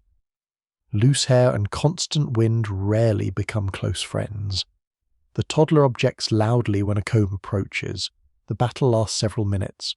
The comb eventually wins, barely. As evening approaches, temperatures begin to fall. Layers return. Shawls wrap around shoulders. Jackets emerge from storage. Blankets wait nearby for nightfall. The same clothing that seemed unbearably warm beneath the midday sun now feels reassuring as cool air drifts across camp. You sit beside the fire, watching sparks rise into the darkening sky. Across the circle, the oldest daughter finishes the final stitches on a patch sleeve. She holds the shirt up to inspect her work. The patch does not match. The thread is slightly darker. The repair is obvious. It is also strong. That matters more. You begin to notice something quietly beautiful about every patch sewn onto these garments. Each one records a difficult mile, a fence climbed, a wagon repaired, a child carried, a river crossed, a storm survived. The clothing itself becomes a diary stitched in cloth instead of ink. By the time the family reaches its destination, very few garments will look new. Colours will fade, boots will bend, hats will soften, sleeves will carry fresh patches. Buttons will have been replaced more than once. Yet every repaired shirt and carefully mended dress tells the same quiet story. Nothing is wasted. Nothing is abandoned while it can still serve. And just as the last glow of daylight slips behind the horizon, someone coughs near the fire, another child rubs tired eyes, and you begin to wonder what happens when clothing alone is no longer enough to protect a family from illness. And just as the last glow of daylight slips behind the horizon, someone coughs near the fire, another child rubs tired eyes, and you begin to wonder what happens when clothing alone is no longer enough to protect a family from illness. The answer is simple and unsettling. The family does what it can. There is no doctor waiting beyond the next tree. No clinic stands beside the trail. No wagon arrives with sterile instruments, bottled medicine, and a reassuring person who has seen this problem 100 times before. Instead, there is a wooden medicine box, a few remedies, some household knowledge, and a great deal of hope. You kneel beside the child who's been coughing. The face looks flushed in the firelight. A hand rests against the forehead. Warm, perhaps. But everyone is warm near the flames, and there is no reliable thermometer in the wagon. The mother listens carefully. Is the cough dry? Is breathing easy? Has the child eaten? Is there pain? These questions matter because observation is often the only diagnostic tool available. The child is given water and wrapped in a blanket. The family decides to watch through the night. That phrase, watch through the night, sounds gentle until you're the person staying awake. Every cough pulls your attention from the darkness. Every quiet pause feels suspicious. You lean closer to hear breathing. You touch the forehead again. You wait. One firmly established truth of 19th century overland travel is that illness often caused more death than dramatic accidents or conflict. Diseases linked to contaminated water, poor sanitation, exhaustion, and close camp conditions could move quickly through wagon companies. Cholera was especially feared because a person might appear healthy in the morning and become dangerously ill within hours. Families did not understand bacteria as you do now. They often blamed bad air, foul smells, weather, fatigue, or changes in climate. Their explanations could be mistaken, but the danger was real. You imagine the fear of seeing several people in neighbouring wagons become sick at once. No one knows whether to remain nearby and help or move away to protect the family. Compassion and caution pull in opposite directions. The medicine box may contain laudanum, camphor, quinine, castor oil, mustard, herbs, salves, bandages, and perhaps a few pills whose ingredients are far less comforting than their labels suggest. Laudanum, an opium-based liquid, was used for pain, coughing, diarrhea, and sleeplessness. It could calm severe symptoms, but dosage was uncertain and dependence poorly understood. Calomel, a mercury compound, also appeared in 19th century treatment. It was prescribed for many complaints despite its toxic effects. You begin to appreciate that surviving the illness sometimes required surviving the cure. A peculiar remedy favoured in some households involved placing sliced onions, warm poultices, or mustard preparations against the chest or feet. The logic varied. The smell did not. By morning, the patient might still have a fever, but everyone nearby had become deeply aware of the onion supply. Home remedies travel through families just like recipes. A grandmother teaches a daughter. A neighbour shares advice. A fellow traveller recommends a tea made from bark or leaves. Some treatments soothe. Some do nothing. Some make matters worse. Yet when a child is ill and no professional help exists, doing something feels easier than doing nothing. The cough continues, but the child's breathing remains steady. You try to relax. Then the father returns from checking the animals with a cut across one palm. It is not deep, but dirt has entered the wound. Water is warmed. The cut is washed. A clean strip of cloth becomes a bandage. Perhaps whiskey is poured over it if the family carries any and is willing to spare it. The sting is immediate. The benefit by modern standards is uncertain depending on how it is used, but the family understands that wounds should be cleaned. Infection is one of the quiet dangers of trail life. A small blister can open. A splinter can remain hidden. A scrape from a wagon wheel can become swollen. Without antibiotics, the body must do nearly all the work. The family watches for redness, heat, pain, and fever. Academic debate continues over how much medical success on the trail came from traditional household nursing rather than formal 19th century medicine. Some historians emphasize the value of rest, hydration, cleanliness, and attentive care. Others note that dangerous medicines and mistaken theories sometimes added new risks to already fragile patients. The distinction between trained doctor and family healer is not always clear. Some wagon companies include a physician, others include someone who claims medical experience. Perhaps the person studied briefly. Perhaps they assisted a doctor years earlier. Perhaps they own an impressive black coat and speak with confidence. Confidence, as you're learning, can travel more easily than competence. Toothache presents another miserable problem. One evening, the oldest daughter presses a hand against her jaw. The pain has been building for days. Chewing becomes difficult. Sleep becomes nearly impossible. Clove oil may dull the ache if available. Warm salt water may soothe the mouth. Laudanum may reduce pain. If the tooth is badly damaged, extraction may become the only solution. There is no comfortable chair, no anesthetic in the modern sense, no polite music playing in the background, just forceps, courage, and several people pretending not to look alarmed. You decide immediately that frontier dentistry is one historical experience you're willing to understand from a respectful distance. Childbirth also haunts the adult's thoughts, especially when a woman begins the journey already pregnant. Babies are born in wagons, tents, cabins, and camps far from towns. Other women in the wagon company may assist. Experienced mothers bring knowledge, cloth, warm water, and calm voices. Sometimes birth goes well. Sometimes complications exceed anything the camp can manage. The possibility sits quietly behind ordinary conversation. A pregnant woman continues walking, cooking, washing, and caring for children as long as she's able. There may be no option to stop for weeks. The wagon train has weather, water, and distance to consider. Illness creates hard choices. Should the family remain behind while one person recovers? Should the entire company wait? Can the sick person ride without worsening? Will slower travel leave everyone short of food? These decisions are not cold, but they can feel cruel. A wagon company depends on cooperation, yet every delay affects many families. You see this tension when the coughing child remains weak at dawn. The parents speak quietly beside the wagon. The child can ride. There is no severe fever. The trail ahead is gentle.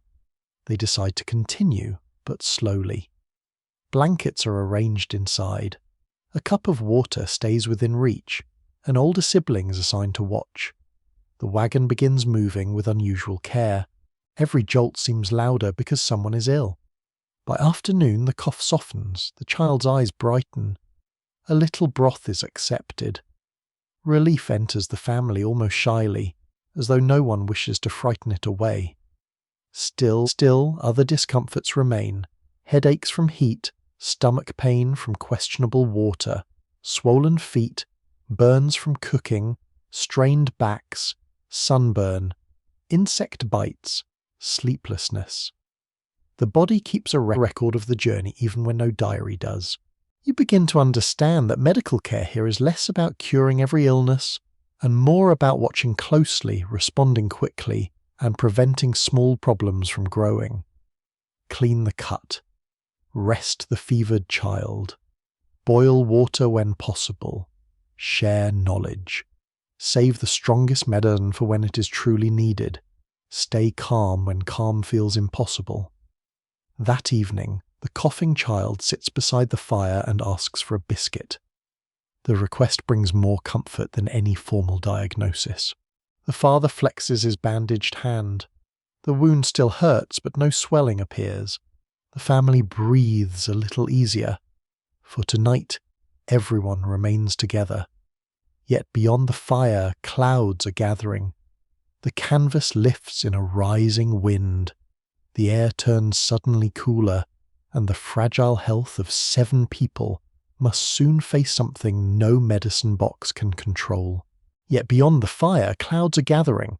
The canvas lifts in a rising wind, the air turns suddenly cooler, and the fragile health of 7 people must soon face something no medicine box can control. Weather does not knock before entering the wagon. It presses through canvas. It creeps beneath blankets. It turns roads into mud, water barrels into ice, and ordinary afternoons into tests of patience. You look west and see the sky darkening in broad purple layers. The light has changed. Grass that appeared green moments ago now looks silver beneath the wind. Birds fly low. The oxen raise their heads and stand unusually still. The father watches the clouds. The mother begins gathering loose objects before anyone says a word. Children are called closer. A shirt comes down from the drying rope. Cooking tools disappear into boxes. The fire is reduced so sparks will not race through the grass. Every movement becomes faster, though no one runs. A thunderstorm on open country feels very different from one heard safely through a bedroom window. There are no walls to soften the noise. No roof separates you from the sky.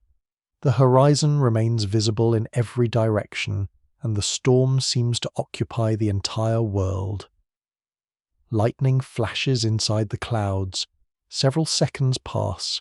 Thunder arrives with a low rolling sound that seems to travel beneath your feet. The youngest child grips the rag doll. Another child begins counting the time between flashes and thunder, though the numbers become confused as the storm approaches. One widely documented feature of overland travel is the extreme range of weather encountered during a single journey. Families might face summer heat on the plains, violent thunderstorms along river valleys, cold rain at higher elevations, and early snow near mountain passes. The wagon had to function as shelter through all of it. Rain begins in large scattered drops.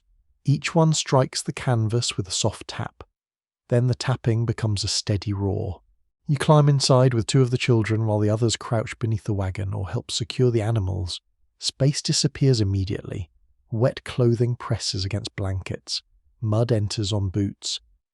The toddler sits in the center, surrounded by knees and sacks, watching water creep along one seam overhead. The first leak lands on a flour barrel. A cloth is placed beneath it. The second falls near the bedding. A pan is pushed into position. The third appears directly above your shoulder. Of course it does. You shift sideways. Your elbow meets a chest. The chest meets someone else's foot. The family has now become a damp puzzle with no correct solution. Canvas can shed rain surprisingly well when properly stretched and treated, but wind drives water through weak seams. Families sometimes rub the covering with oils or other substances to improve resistance, though results varied. Even a small leak matters when bedding and food must remain dry. A curious practice used by some travellers involved hanging bells, utensils, or scraps of metal near the wagon when strong winds threatened. The rattling could help warn sleeping families if ropes loosened or the canvas began moving dangerously. It also ensured that nobody slept peacefully enough to miss the emergency. The wind strikes harder. The wagon rocks on its wheels. The canvas bows inward, then snaps outward again. Outside, someone shouts over the rain. The oxen must remain calm. Frightened animals can pull loose, break harness, or run. Older children help hold ropes while the father checks the wagon brake and blocks the wheels. Lightning flashes again. This time thunder follows almost at once. The toddler cries. The mother begins a quiet song, not because the storm grows softer, but because her voice gives the children something familiar to follow. You listen to the rain hammering overhead and wonder how long the canvas can endure.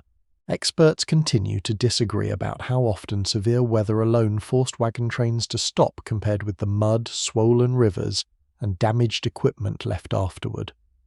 Diaries often describe the storm dramatically, but the real delay may have come the next morning when roads became impassable.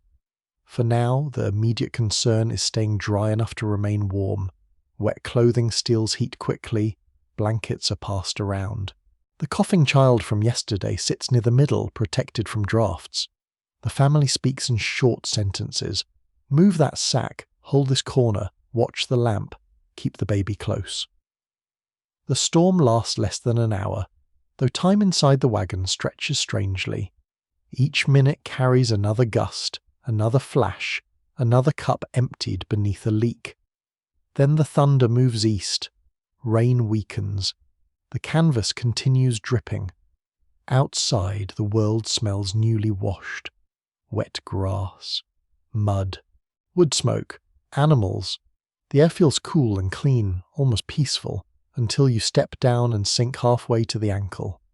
By morning, the trail has become thick brown clay. The family loses hours pulling the wagon free from camp. Wheels gather mud. Boots slide. Blankets remain damp. The sun appears, and suddenly the challenge changes completely. Heat rises from the ground. Moisture turns the wagon interior close and heavy. The canvas traps warm air. Metal tools become hot to touch. Children search for shade that barely exists. On the open plains, summer heat can be relentless. Travel may begin before sunrise, pause during the hottest part of the day, then resume later. Animals suffer too, especially when water sources lie far apart. You wrap a damp cloth around your neck. The relief lasts briefly. Dust soon clings to it. The father checks the water level again. Everyone drinks in measured amounts. The toddler receives a cup first. No one complains, though several people glance toward the barrel. Heat creates its own quiet danger. Headache, dizziness, weakness, and confusion may begin gradually. A person can keep walking long after rest is needed. Families learn to watch one another. A child who stops talking draws attention. An adult who stumbles is made to sit. Pride matters less than reaching the next camp alive. Evenings can turn cold with surprising speed. Once the sun drops, warmth leaves the open land. Sweat-damp clothing becomes uncomfortable. Jackets return. Blankets come down. The same person who begged for shade at noon now crouches near the fire with both hands extended. At higher elevations, cold arrives even in seasons that seemed warm below. Breath becomes visible. Water in shallow containers may freeze. Oxen stand with their backs to the wind. The family sleeps close together for warmth, laying blankets beneath and above their bodies. You wake during one mountain night because your feet are numb. The fire has nearly died. Someone rises to feed it. Sparks lift through dark air and vanish among the stars. Snow begins lightly. At first it looks beautiful. Soft flakes drifting beyond the canvas opening. The children whisper with wonder. By dawn, wonder has become practical concern. The trail is hidden. Grass for animals lies beneath white cover. Wheel ruts freeze hard. Every climb becomes more difficult. Early snow in mountain country could trap travelers who began too late, moved too slowly, or suffered delays. Timing mattered. A few lost days on the plains might become dangerous weeks later near a pass. The family brushes snow from the canvas before its weight bends the wooden bows. Boots are wrapped when possible. Hands remain tucked beneath sleeves. Warm food becomes essential. Coffee tastes especially precious. Even the oxen seem offended by the conditions, though they continue forward with the steady patience that has carried everyone this far. Wind may be worst of all because it finds every opening. It whistles through seams, it lifts hats, it scatters ashes, it presses dust into eyes. At night, gusts pull against ropes and make the wagon groan like a ship on rough water. You lie awake listening. The family sleeps around you in a tight cluster. Someone breathes deeply. A child murmurs in a dream. Canvas snaps overhead. For all its fragility, the wagon holds, not perfectly, not comfortably, but enough. By the next evening the storm has passed, the snow has thinned, and a pale sunset glows beyond the hills. Damp blankets hang near the fire. Mud dries on boots.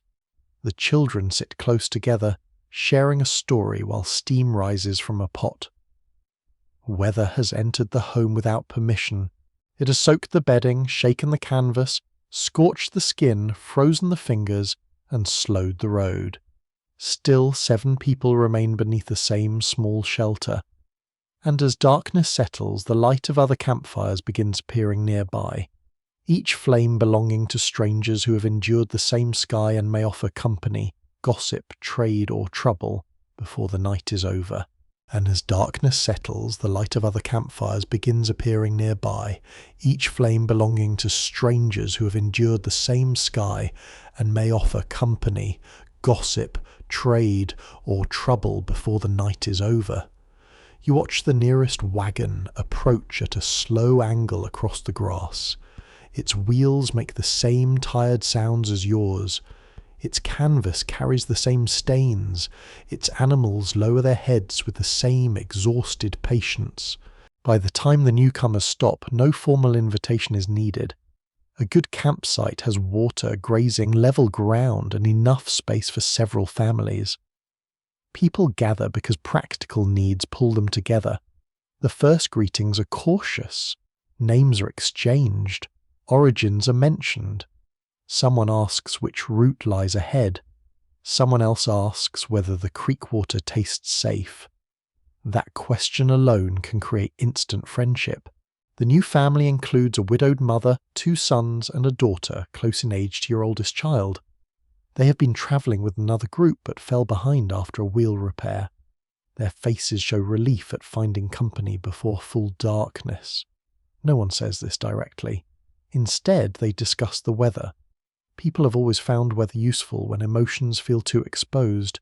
The adults compare notes beside the fire. One man heard that the next river is high.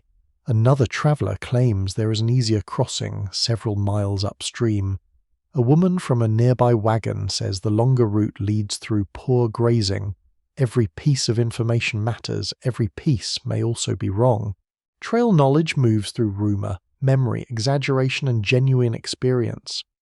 One person repeats what a guide told them, another quotes a family travelling east, a third speaks with great confidence despite having arrived in the territory only yesterday. A recognised feature of wagon migration is that families often form temporary companies for safety and cooperation. These groups elected captains, agreed on rules, shared night watches, and helped one another through difficult crossings or repairs. Membership could change as people moved at different speeds, disagreed over decisions, or joined new companions. The camp becomes a brief village. Wagons stand around the edges, animals graze beyond them, fires glow at the centre. Children move between family circles with the speed of diplomats who have spotted new friends. The youngest ones begin comparing treasures: a carved animal, a bright stone, a button shaped like a flower, a feather found beside the trail. Within minutes, they are playing a game whose rules change whenever someone begins losing. The older children are more reserved. They sit near the fire, listening to adults while pretending not to listen. The new girl eventually smiles at your oldest daughter. Soon they are discussing clothing repairs, river crossings, and which younger siblings are most annoying. This is friendship in compressed form. There may be only one evening. No one wastes it. Food begins to circulate. Your family offers a portion of beans. The newcomers contribute dried peaches. Another wagon produces a small jar of preserves saved for a special occasion. Apparently surviving another storm beside strangers qualifies. The shared meal looks richer than anything one family could have prepared alone.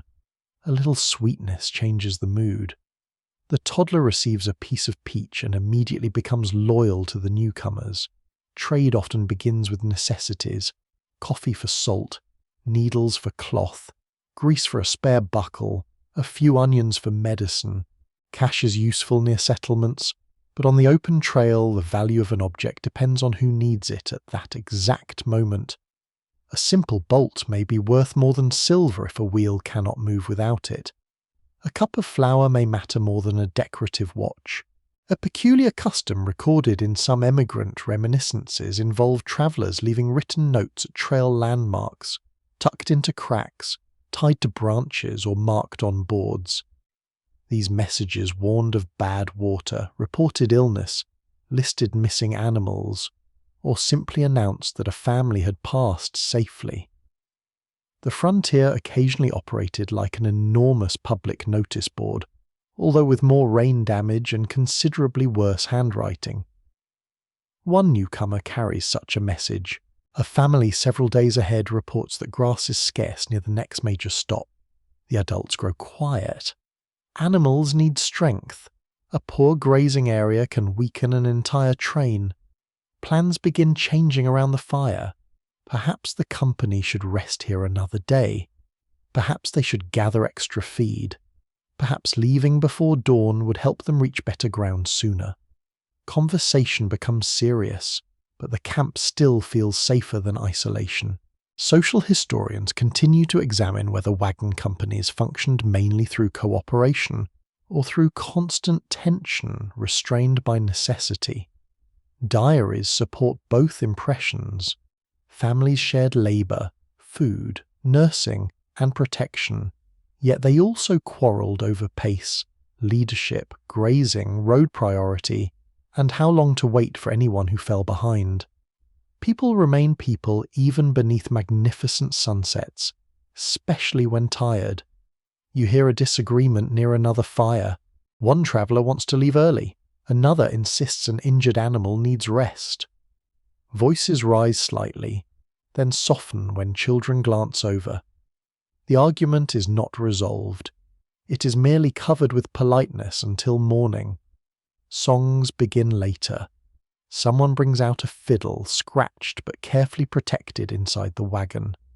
The first tune is lively enough to make several children stand. Boots tap against packed earth. A boy attempts a dance step and nearly falls into a cooking pot. Laughter moves through camp. Then the music slows. A familiar hymn follows. Adults who were strangers an hour ago sing the same words beneath the same stars. Some voices are strong, others are barely above a murmur. One person does not sing at all but watches the fire. Perhaps the song recalls home. Perhaps home feels too far away tonight. Gossip arrives between tunes. A couple in another train abandoned a heavy piano beside the trail. A merchant at the last settlement charged twice the fair price for flour. A man claims he saw a herd so large it covered the plain. A woman says a nearby shortcut saves 3 days. Everyone leans closer at that. Shortcuts are among the most dangerous forms of hope. No one can agree whether the report is trustworthy. The camp captain advises staying with the known road. Several travellers nod. 2 do not. Shared camps offer companionship, but suspicion never vanishes completely. Families secure food, tools, and animals before sleeping. Small thefts can happen. So can misunderstandings. A missing rope may have been borrowed. A missing cup may have been moved by a child. A missing horse is more serious. Night watches are arranged. Adults take turns guarding the livestock and listening for unusual movement. The watch is not a dramatic military post. It is usually a tired person wrapped in a blanket, walking slowly around camp while fighting sleep. You receive the middle watch. This feels unfair, because every watch feels unfair. The fire is burned low by the time you rise. Camp is quiet. Wagons stand like dark shapes beneath the stars. The air smells of cooling ashes, damp grass, leather and animals. You walk beyond the nearest wheel, an ox shifts, a horse snorts. Somewhere a baby cries briefly and settles. The strangers no longer feel entirely strange. You know which wagon belongs to the widow. You know who plays the fiddle. You know which child trades buttons. By morning, some of these people may travel beside you. Others may choose a different pace. A few may disappear ahead and never be seen again. That uncertainty gives every connection a tender quality. The family wakes before dawn to renewed voices and fresh fires. Coffee is shared, news is repeated, Farewells begin even before the wagons move. The new girl gives your oldest daughter a narrow blue ribbon. In return, she receives a polished stone carried for hundreds of miles. Neither object has practical value. Both are treated as treasure. The teams are yoked. The fires are covered. One wagon rolls forward, then another. For several miles the families travel together, their wheels creating a wider ribbon of dust. Behind them the shared campsite empties quickly. Only ash, trampled grass and a few forgotten crumbs remain. Yet the brief village travels onward in memory, carried through songs, rumours, traded food and a blue ribbon tied carefully around a wrist.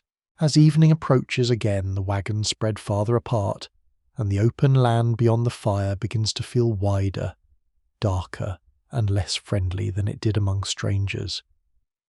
As evening approaches again, the wagons spread farther apart, and the open land beyond the fire begins to feel wider, darker, and less friendly than it did among strangers. The family makes camp near a shallow rise where the ground appears dry and the animals can graze within sight. Supper is simple. The children eat quickly, the adults speak quietly, and the last daylight fades from gold to violet, then from violet to a deep blue that seems to swallow the edges of everything. Beyond the circle of firelight, the prairie becomes imagination. A clump of grass becomes a crouching animal. A distant wagon becomes a stranger watching. A low branch becomes an arm reaching through the dark. You know, these things are probably harmless. The word probably carries very little comfort at midnight. The fire snaps and throws sparks upward. Each flash reveals the nearest wheel, a coil of rope, the outline of a water barrel, and the broad backs of the oxen grazing nearby. Then darkness closes again. The children settle beneath blankets close to the wagon. The toddler sleeps with the rag doll tucked under one arm. The oldest child remains awake longer, listening with the solemn attention of someone who wants to be useful, but would also prefer the night to contain fewer mysterious sounds. A wolf calls far away. The sound is thin at first, almost musical. Another answers from a different direction. One of the younger children sits upright immediately. The father explains that wolves usually avoid a busy camp. Usually? That word is no better than probably. Wolves were present across much of the overland routes, yet direct attacks on large groups of travellers were uncommon. Livestock attracted more concern than sleeping people, and campfires, noise, and human activity offered some protection. Even so, families kept animals close because losing a horse, cow, or ox could threaten the entire journey. You listen again. The calls drift farther away. The child lies down. No one mentions how quickly every adult counted the animals after the first howl. Other creatures create less dramatic but more immediate problems. Coyotes circle at a distance. Foxes investigate food scraps. Snakes seek warmth near bedding or beneath sacks. Mice discover the wagon pantry with the enthusiasm of guests who were never invited and have no intention of leaving. A rustling sound comes from beneath the flower box. Everyone freezes. The noise stops. You lean closer. It begins again. The oldest boy lifts the box carefully while the father holds a lantern. A small mouse darts across the wagon floor, passes over a folded shirt and disappears beneath a blanket. The toddler wakes and applauds. The rest of the family begins removing bedding. For several minutes, camp becomes a quiet but determined mouse hunt. The animal escapes through the rear opening and vanishes into the grass, presumably to tell its relatives that the wagon contains flour and very poor security. One curious trail precaution involved suspending food sacks from wagon bows or nearby branches whenever pests became troublesome. Some families also stored grain in tightly covered containers and placed smooth barriers around supports to discourage climbing animals. These methods worked beautifully until a clever rodent ignored the plan. You lie down again. Sleep comes slowly. The fire settles into coals. Wind moves through the grass with a long whispering sound. Then a horse snorts sharply. The father rises at once. Animals often notice movement before people do. Their unease may signal a predator, another traveller, shifting weather, or nothing more dangerous than a fluttering cloth. Tonight, one of the oxen is staring toward the ridge. You follow its gaze. A dark figure stands against the sky. For several seconds, no one can identify it. The shape moves. A voice calls softly. It is a man from a neighbouring wagon looking for a missing cow. Relief arrives first. Suspicion follows close behind. The father speaks with him but does not step far from camp. The stranger gives his name, describes the animal, and continues along the ridge. Perhaps he is exactly what he claims, perhaps not. Families on the trail depend upon strangers and fear them at the same time. Most encounters are ordinary, generous, or helpful. Yet stories of theft, fraud, and violence travel quickly from camp to camp, becoming larger with every retelling. Discussion remains open among historians about whether emigrants faced more danger from actual crime or from rumours that magnified isolated events. Diaries reveal genuine thefts and assaults, but they also show travellers repeatedly alarming one another with second-hand stories that cannot always be verified. Fear itself changes behaviour. Tools are stored within reach. Animals are tied or guarded. Children are warned not to wander. A watch schedule is arranged even when everyone is exhausted. You take the first watch. The blanket around your shoulders blocks some of the cold. A lantern hangs near the wagon, but you keep the flame low to preserve oil and protect your night vision. The prairie feels larger when everyone else is asleep. Each step through the grass sounds too loud. You walk past the animals, count them, and return to the fire. Then you do it again. On the third circuit, you hear a faint clicking sound near the wagon tongue. You stop. The sound repeats. Metal against metal. You lift the lantern. A loose chain is moving in the breeze. This discovery is both comforting and mildly insulting. Your heart is prepared for thieves. The danger is hardware. Accidents, in truth, pose a greater daily threat than many creatures or criminals. A frightened team can bolt. A wagon can roll if wheels are not blocked. A loaded firearm can discharge carelessly. A person walking in darkness can step into a hole, fall near a riverbank, or move behind an animal at the wrong moment. The family takes precautions. The brake is set. Wheels are secured. Axes and knives are placed where children cannot reach them. Firearms, if carried, are handled with strict rules, though not every traveller follows those rules equally well. You glance toward a rifle resting inside the wagon. It offers reassurance, yet it introduces danger of its own. The younger children have been told never to touch it. They have also been told never to touch the fire, never to approach a horse from behind, never to drink unknown water, never to wander after dark. The trail contains a remarkable number of ways to make the word never important. Your watch continues. Clouds drift across the stars, the temperature falls, the fire requires another piece of wood.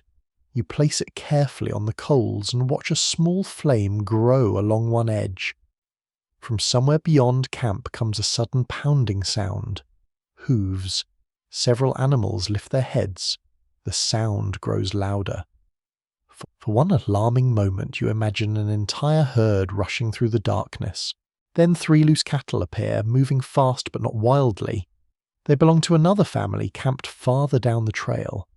A rider follows, calling softly and trying to turn them. The animals pass at a safe distance. Dust rises silver in the moonlight. The family wakes anyway. Questions come from beneath blankets. Is something wrong? Are the oxen safe? Did anyone see the cow? Everyone counts again. A true stampede could be devastating. Livestock might scatter. Wagons could be damaged and travellers caught in the path face serious injury. Thunder, sudden movement, predators, or panic among animals could trigger chaos, especially in crowded camps. Tonight, the danger passes. The children settle once more. The father takes the next watch. You crawl beneath the blanket with cold feet, and a mind still listening. Sleep finally approaches in fragments, a creak from the wagon, a breath from the child beside you, a distant owl, the soft tearing sound of oxen pulling grass. Near dawn you wake to find the fire almost out and the eastern sky beginning to pale. The dark shapes around camp become ordinary objects again. The crouching animal is a sack. The watching stranger is a bush. The reaching arm is a branch. Night has surrendered its inventions. Still, the family rises, knowing that darkness will return after another day of travel. The fears may change. The sounds may change. The watch will continue.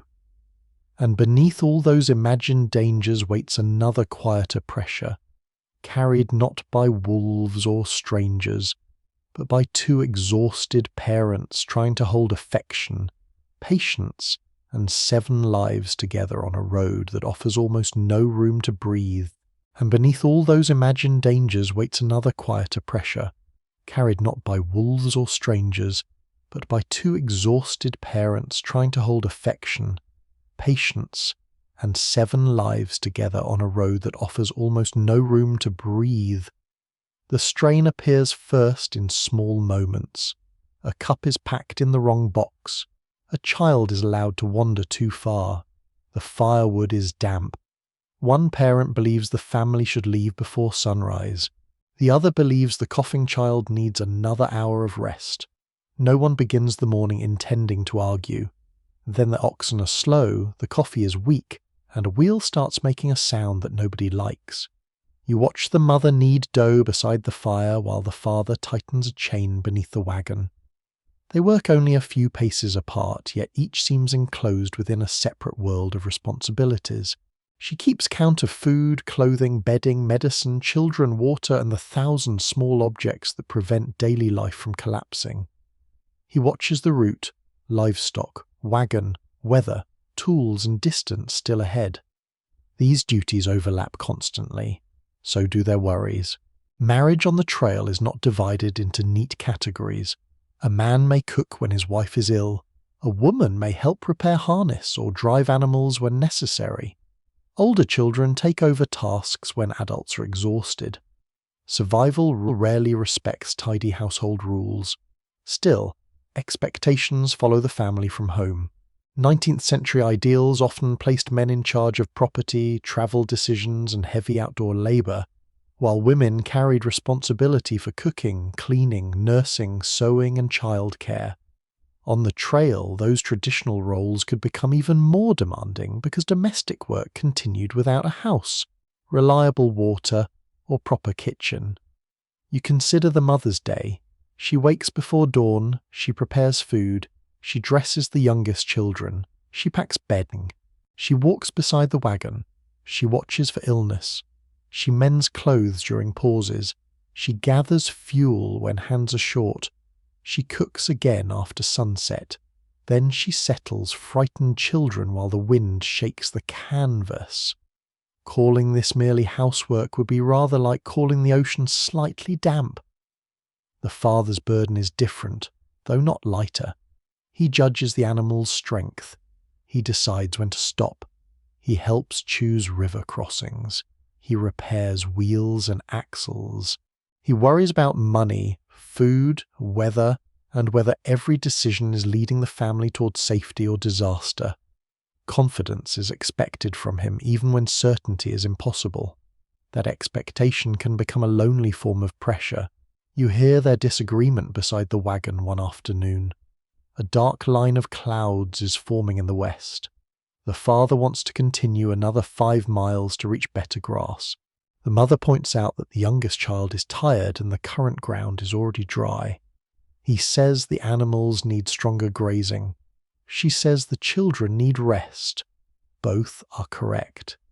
This is the unpleasant brilliance of many family arguments. 2 people can be right at the same time and still be unable to follow both choices. The voices remain low. Children are nearby. The oldest daughter pretends to rearrange a blanket while listening carefully. At last they compromise. The wagon travels 2 more miles, then stops near a shallow creek with enough grass to satisfy the animals and enough daylight to make camp. No one celebrates the compromise. They simply begin working. Researchers continue to explore whether overland travel strengthened marriages through shared purpose or damaged them through relentless fatigue. Personal letters and diaries reveal tenderness, resentment, loyalty, loneliness, admiration, and despair, sometimes within the same week. You see how quickly emotion changes when circumstances change. A sharp argument may dissolve when a child falls. A silent meal may end with shared laughter over a burned biscuit. A husband who seemed stubborn in the morning may spend the night holding a feverish toddler. A wife who seemed impatient may quietly save the final spoonful of coffee for him before dawn. Affection is rarely announced. It appears through labour, a blanket placed over sleeping shoulders, a damaged boot repaired without being asked, a portion of food quietly made larger, a hand resting for one moment on another hand beside the fire.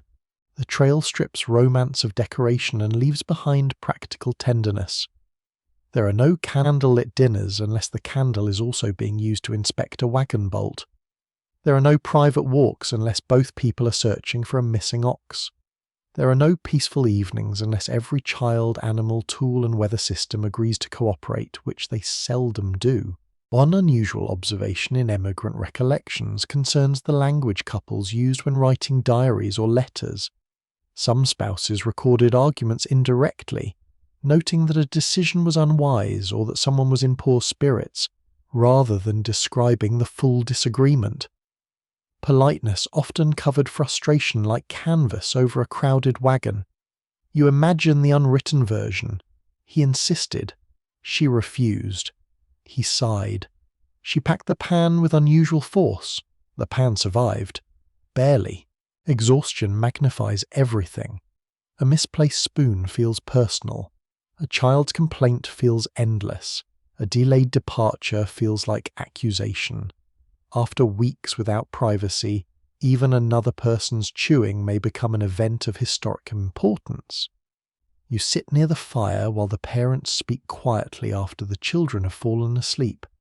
Their conversation is too soft to follow, but the tone has changed. There is no anger now, only weariness. The father studies the fire. The mother repairs a tear in the toddler's sleeve. For several minutes neither looks at the other. Then he asks whether her feet are hurting. She says they are. He offers to take the early cooking tasks. She reminds him that last time he burned the cornmeal. A small smile appears. Peace returns, not as a grand reconciliation, but as a shared joke. The children place further strain on the marriage because 5 young personalities create 5 separate needs. One child wants attention, another needs discipline, another is frightened. The oldest resents carrying too much responsibility. The toddler seems personally committed to making every difficult hour slightly louder. Parents disagree over fairness. Who should gather water? Who deserves to ride? Who receives the final dried apple?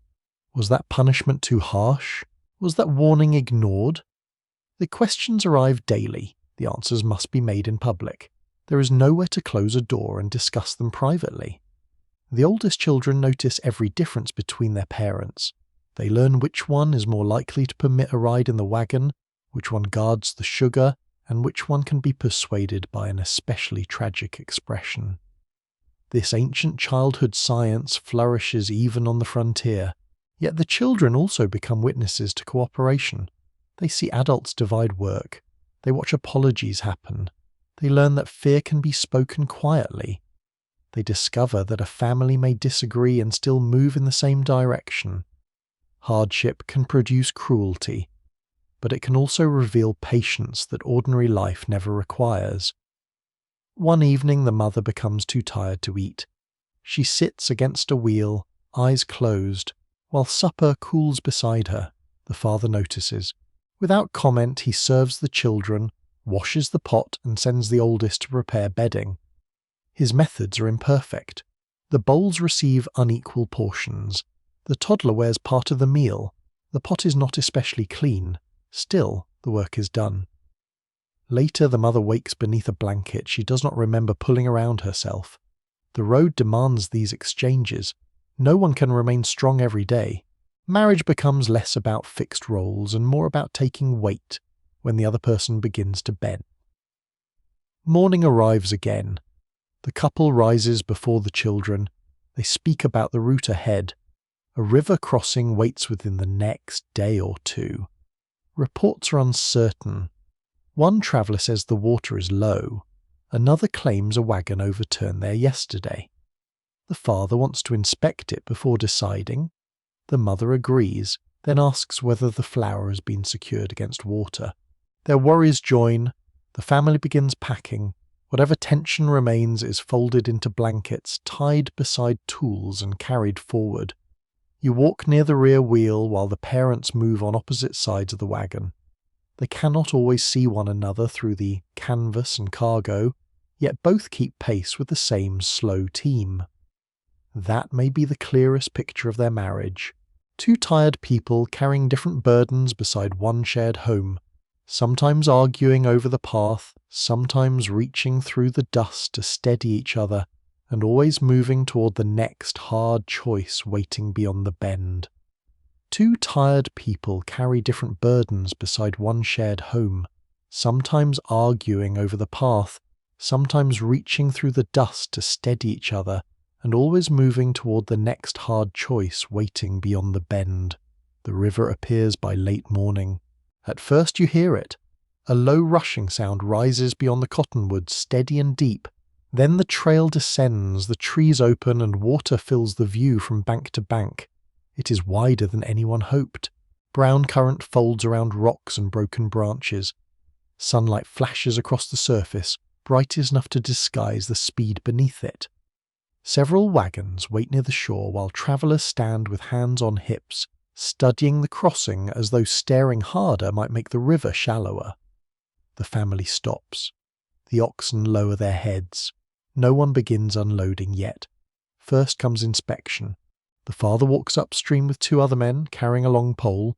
They test depth near the bank, then wade farther into the current. Water rises from ankle to knee, then toward the thigh. Each step is careful. A smooth riverbed is good. Hidden holes, soft mud, and large stones are not. You remain with the wagon, watching the men grow smaller against the water. The mother checks every container that must remain dry. Flour sacks are wrapped. Bedding is raised. Clothing bundles are moved higher. The medicine box goes near the center.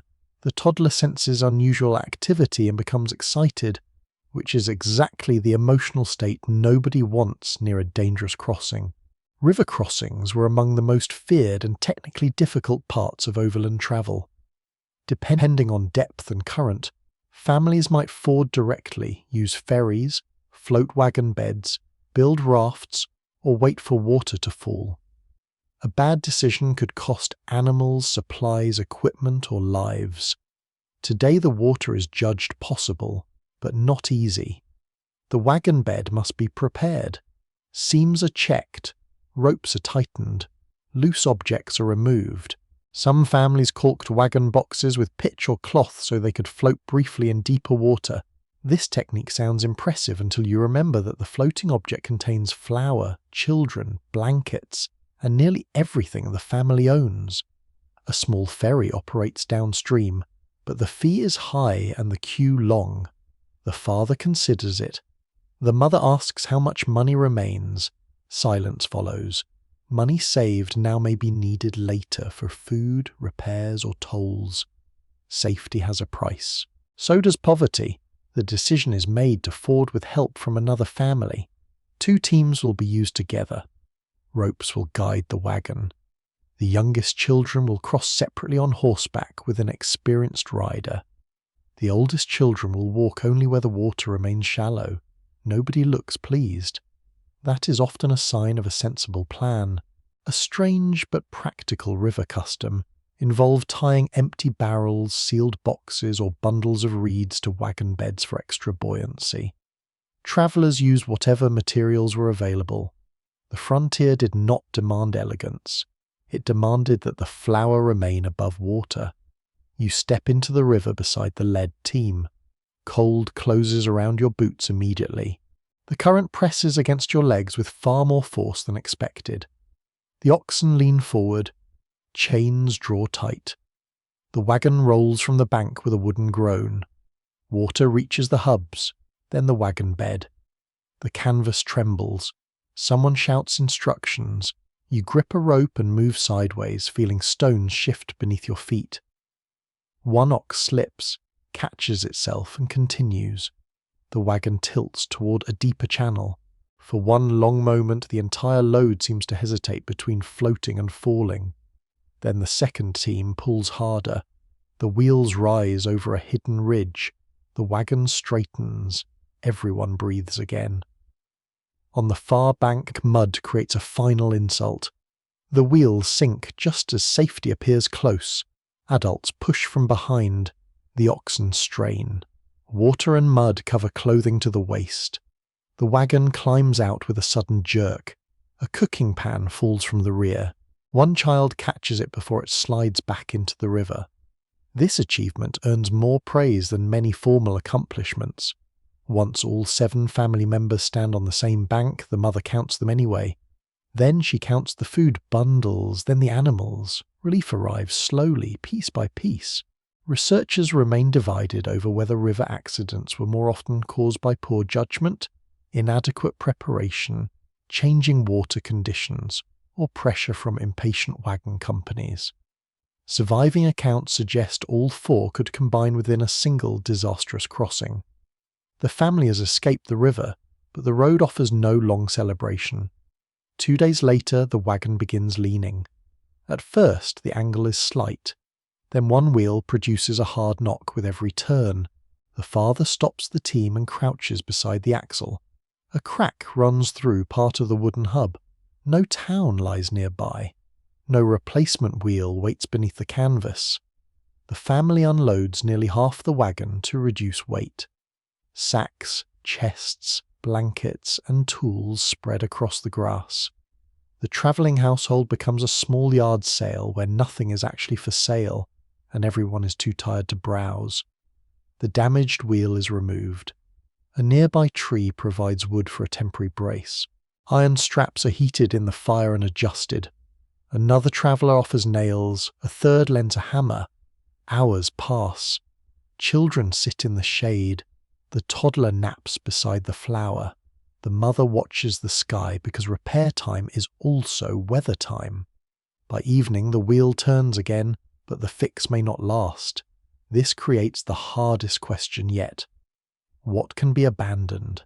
The family examines every object. A small chair, a chest, extra cookware, books, winter blankets, a heavy iron tool. Each item once seemed necessary. Now each pound presses against the cracked wheel. The chair goes first. It is placed beside the trail, legs sinking slightly into the grass, then a wooden box, then several tools considered useful but not essential.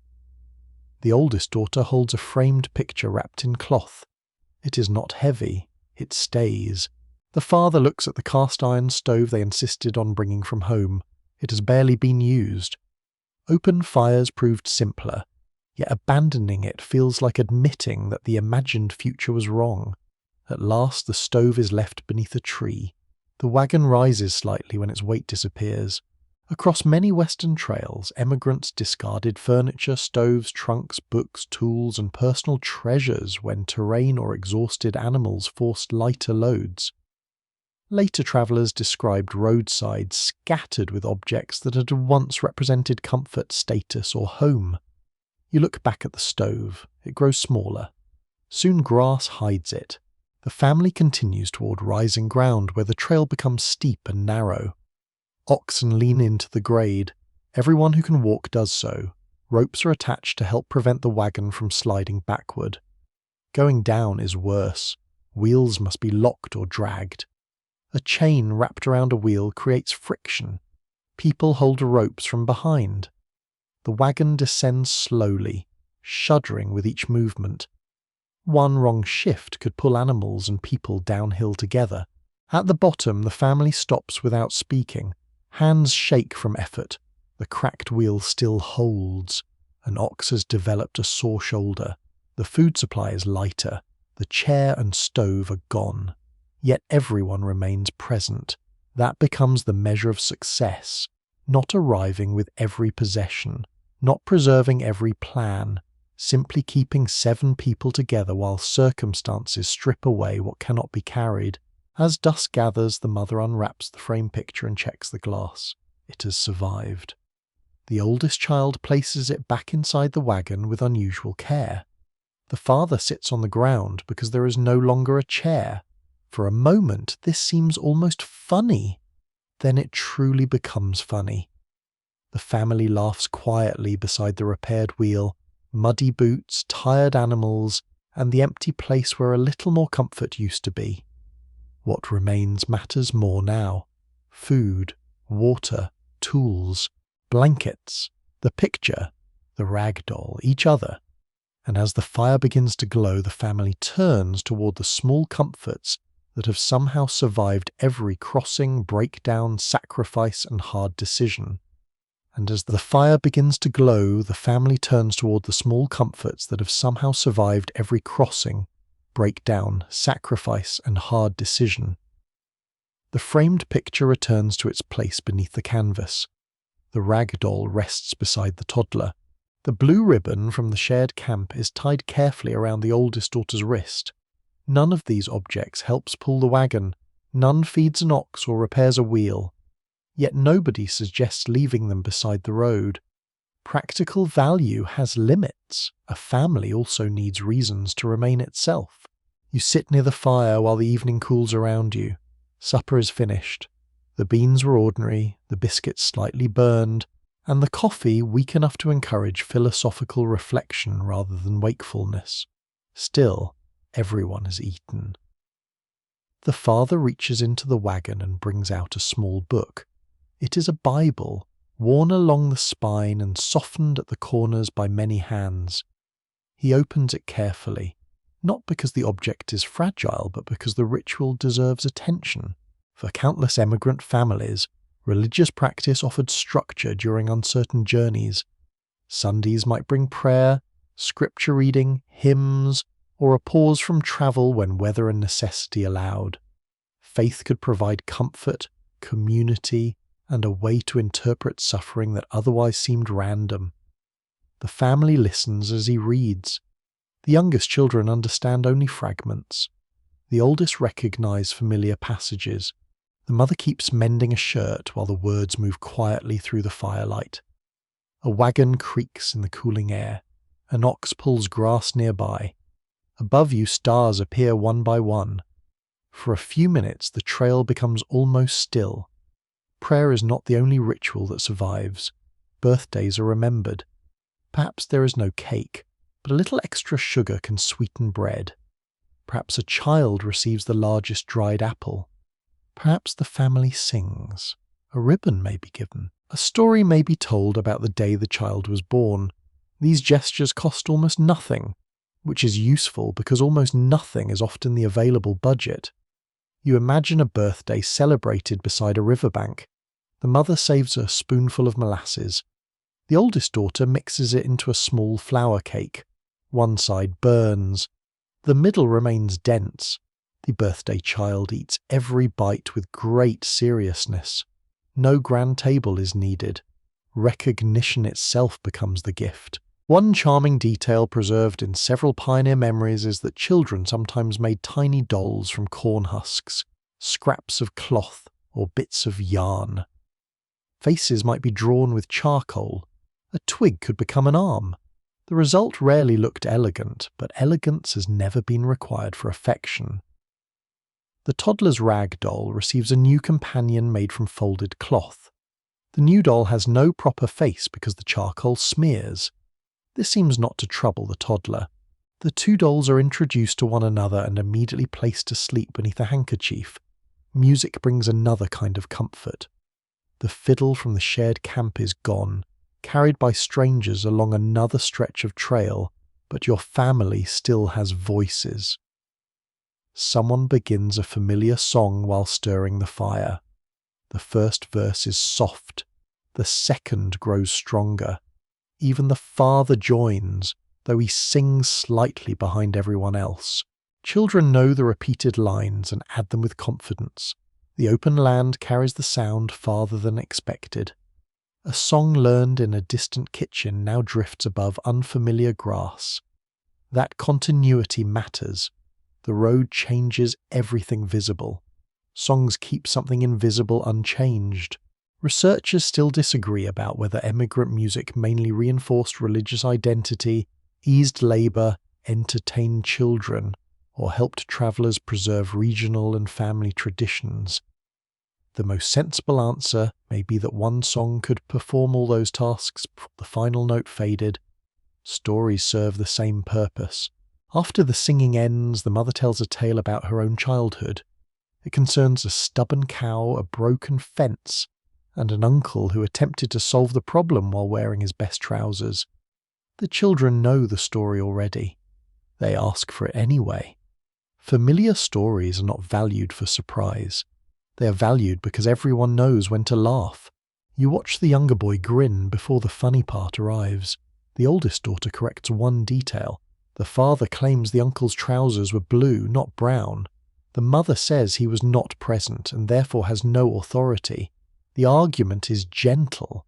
No one minds who is right. Letters provide comfort of a quieter kind.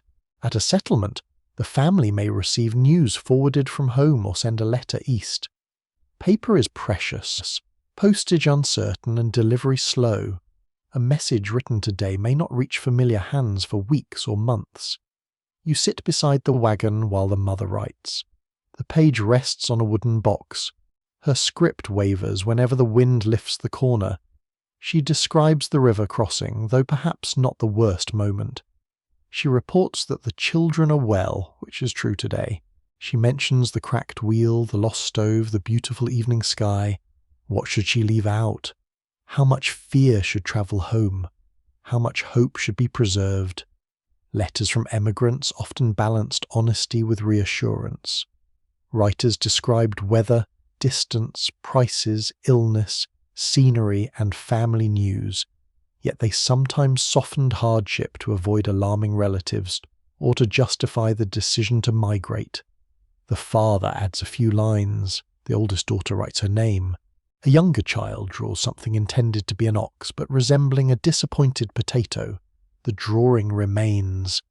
When the letter is folded, the family feels connected to people who cannot hear the wagon creak or smell the evening smoke. Keepsakes also hold private meaning. The framed picture shows relatives left behind.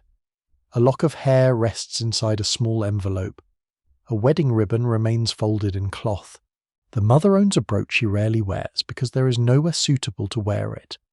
Still, she opens the little box occasionally and lets the metal catch the light. It reminds her that she existed before dust became a permanent accessory. The father keeps a pocket knife given by his own father. The blade is worn from use. Its sentimental value and practical value happen to agree, which is very convenient. Children collect their own treasures, smooth stones, feathers, a button found in the grass, a shell carried from a river hundreds of miles behind. Adults may see clutter. Children see evidence that the world has noticed them. Even food becomes ceremonial when supplies permit. A small piece of preserved fruit is shared after a difficult day. Coffee is made stronger after a safe crossing. A little sugar appears when someone recovers from fever. The taste lasts only moments, but the memory may survive for years. You receive half a dried peach tonight. It is leathery, sweet, and slightly smoky from storage near the cooking gear. You chew slowly. No dessert in a polished dining room could feel more carefully earned. Hope also hides inside plans. The family talks about the house they may build. The mother imagines a kitchen with a proper table. The father describes fields. The children argue over where their beds will stand. No land has been claimed yet. No roof exists. Still, the rooms are already furnished in conversation. The abandoned chair quietly returns in these dreams. It stands beside the imagined hearth. Perhaps the stove does too. Hope is remarkably skilled at retrieving what the trail has taken. You listen as the family describes a garden, beans, onions, apple trees, though everyone knows orchards require years. The oldest daughter remembers the packet of flower seeds packed at the beginning of the journey. It is still safe inside a small tin. The packet is brought out, no one opens it. They simply hold it for a moment. Those seeds weigh almost nothing, yet they contain an entire future of colour. The evening grows colder. Blankets settle around shoulders. The toddler sleeps with both dolls pressed beneath one cheek. The blue ribbon remains visible near the fire. The Bible closes. The letter waits to be sent. The framed picture rests inside the wagon.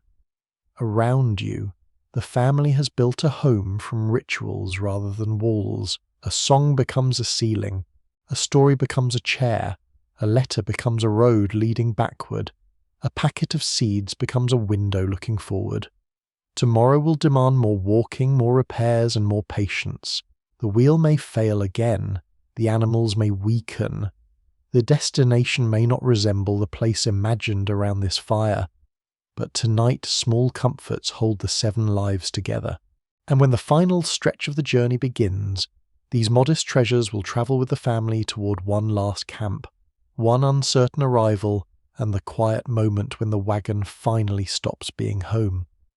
And when the final stretch of the journey begins, those modest treasures travel with the family toward one last camp, one uncertain arrival, and the quiet moment when the wagon finally stops being home. The landscape changes gradually. At first you notice more fences, then a rough cabin appears beside a field, smoke rises from a stone chimney. A dog runs toward the trail, barking as though the arrival of a covered wagon is the most important event of its life. The children hurry ahead for a better look. After months of open plains, rivers, distant mountains and temporary fires, even a simple wooden building seems extraordinary. It has walls. It has a door. It remains in one place. The toddler stares at it with suspicion. The family has imagined this moment many times, but imagination has been generous. In their evening conversations, arrival meant relief, safety, rich soil, friendly neighbours, and perhaps a table waiting beside a warm hearth. Reality is quieter. The place ahead is not a finished home. It may be an empty claim, a borrowed cabin, a relative's crowded farm, or a settlement where the family must first seek work and supplies. The journey ends, but labour does not. A central truth of westward migration is that arrival rarely marked immediate comfort. Many families still needed to build shelter, clear land, dig wells, plant crops, find employment, or survive an unfamiliar winter. The wagon that had carried them west often remained useful as storage, temporary housing, or farm transport. You walk beside the wheel and study its repairs. The patched hub still holds. Mud fills cracks in the wood.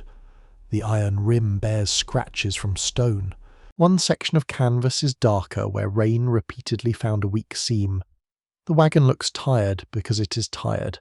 So are the animals. So are you. The family reaches the edge of a small settlement in late afternoon.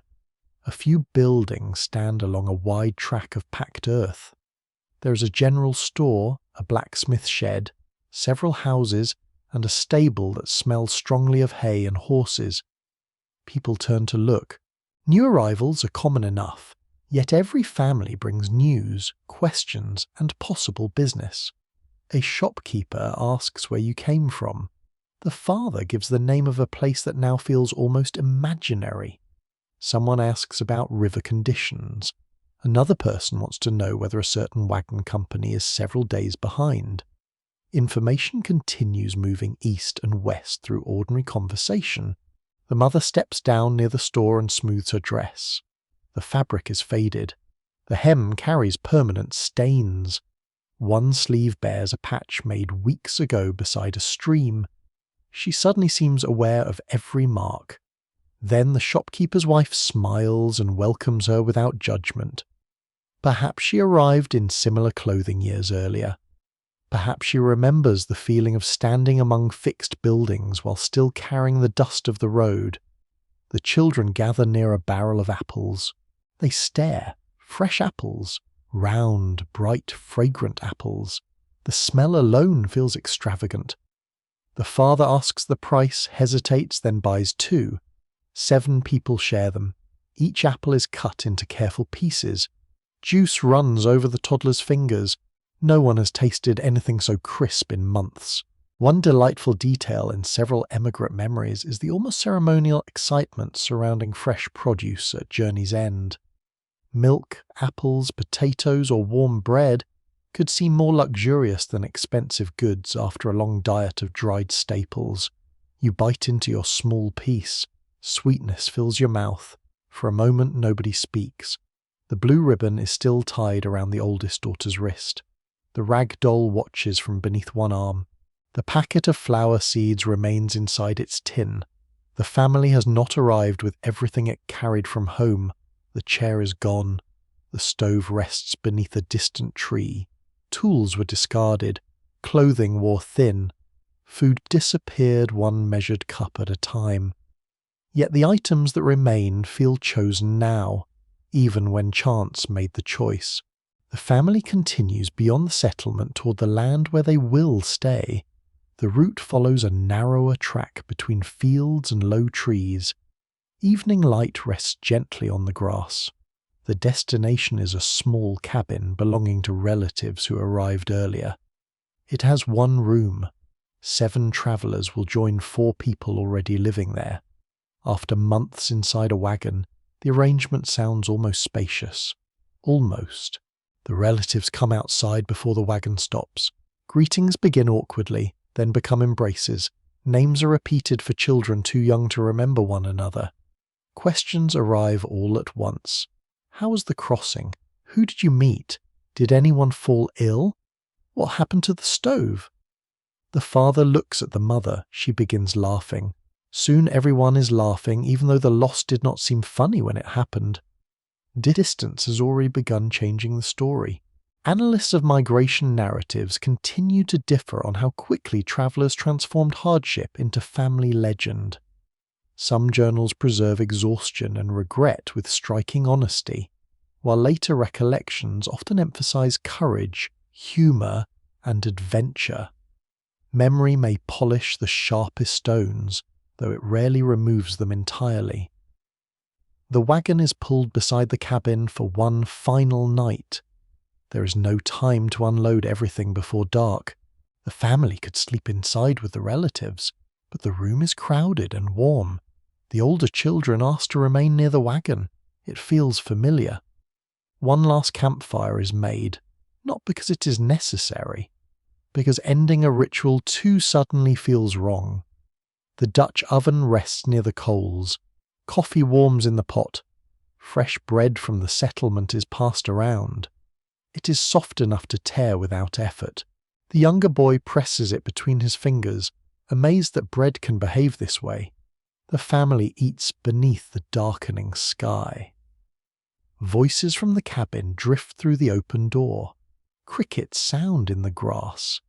Somewhere nearby, a cowbell rings. The oxen graze without harness. Tomorrow they may pull a plough or carry supplies, but tonight they are simply resting. The father places one hand against the wagon side. The wood is cool. For months this small structure has held flour, blankets, fears, arguments, medicine, songs, sick children, and impossible hopes. It has protected imperfectly. It has creaked constantly. It has offered almost no privacy. Still, it carried them. The mother climbs inside and retrieves the framed picture. It will stand in the cabin tomorrow. The Bible follows. Then the tin containing flower seeds. The oldest daughter removes her blue ribbon and places it inside the Bible so it will not be lost. The toddler refuses to surrender either doll. Some belongings have already crossed from journey into home. Others remain in between. You lie near the wagon beneath a final outdoor blanket. The ground is as hard as ever, yet tonight it feels different. There is no distance to calculate in the morning, no river report to discuss, no need to search for the trail. The wheels will not begin turning before breakfast. That knowledge settles gently through the camp. Breathing slows, conversation fades. The cabin window glows softly nearby, a square of amber light against the darkness. You listen to the familiar wooden creaks as the wagon cools beneath the stars. Soon those sounds will become part of memory. The family will build new routines. Water will come from a well instead of a barrel. Meals will be cooked beneath a roof. Clothing will still need mending, children will still argue, parents will still worry.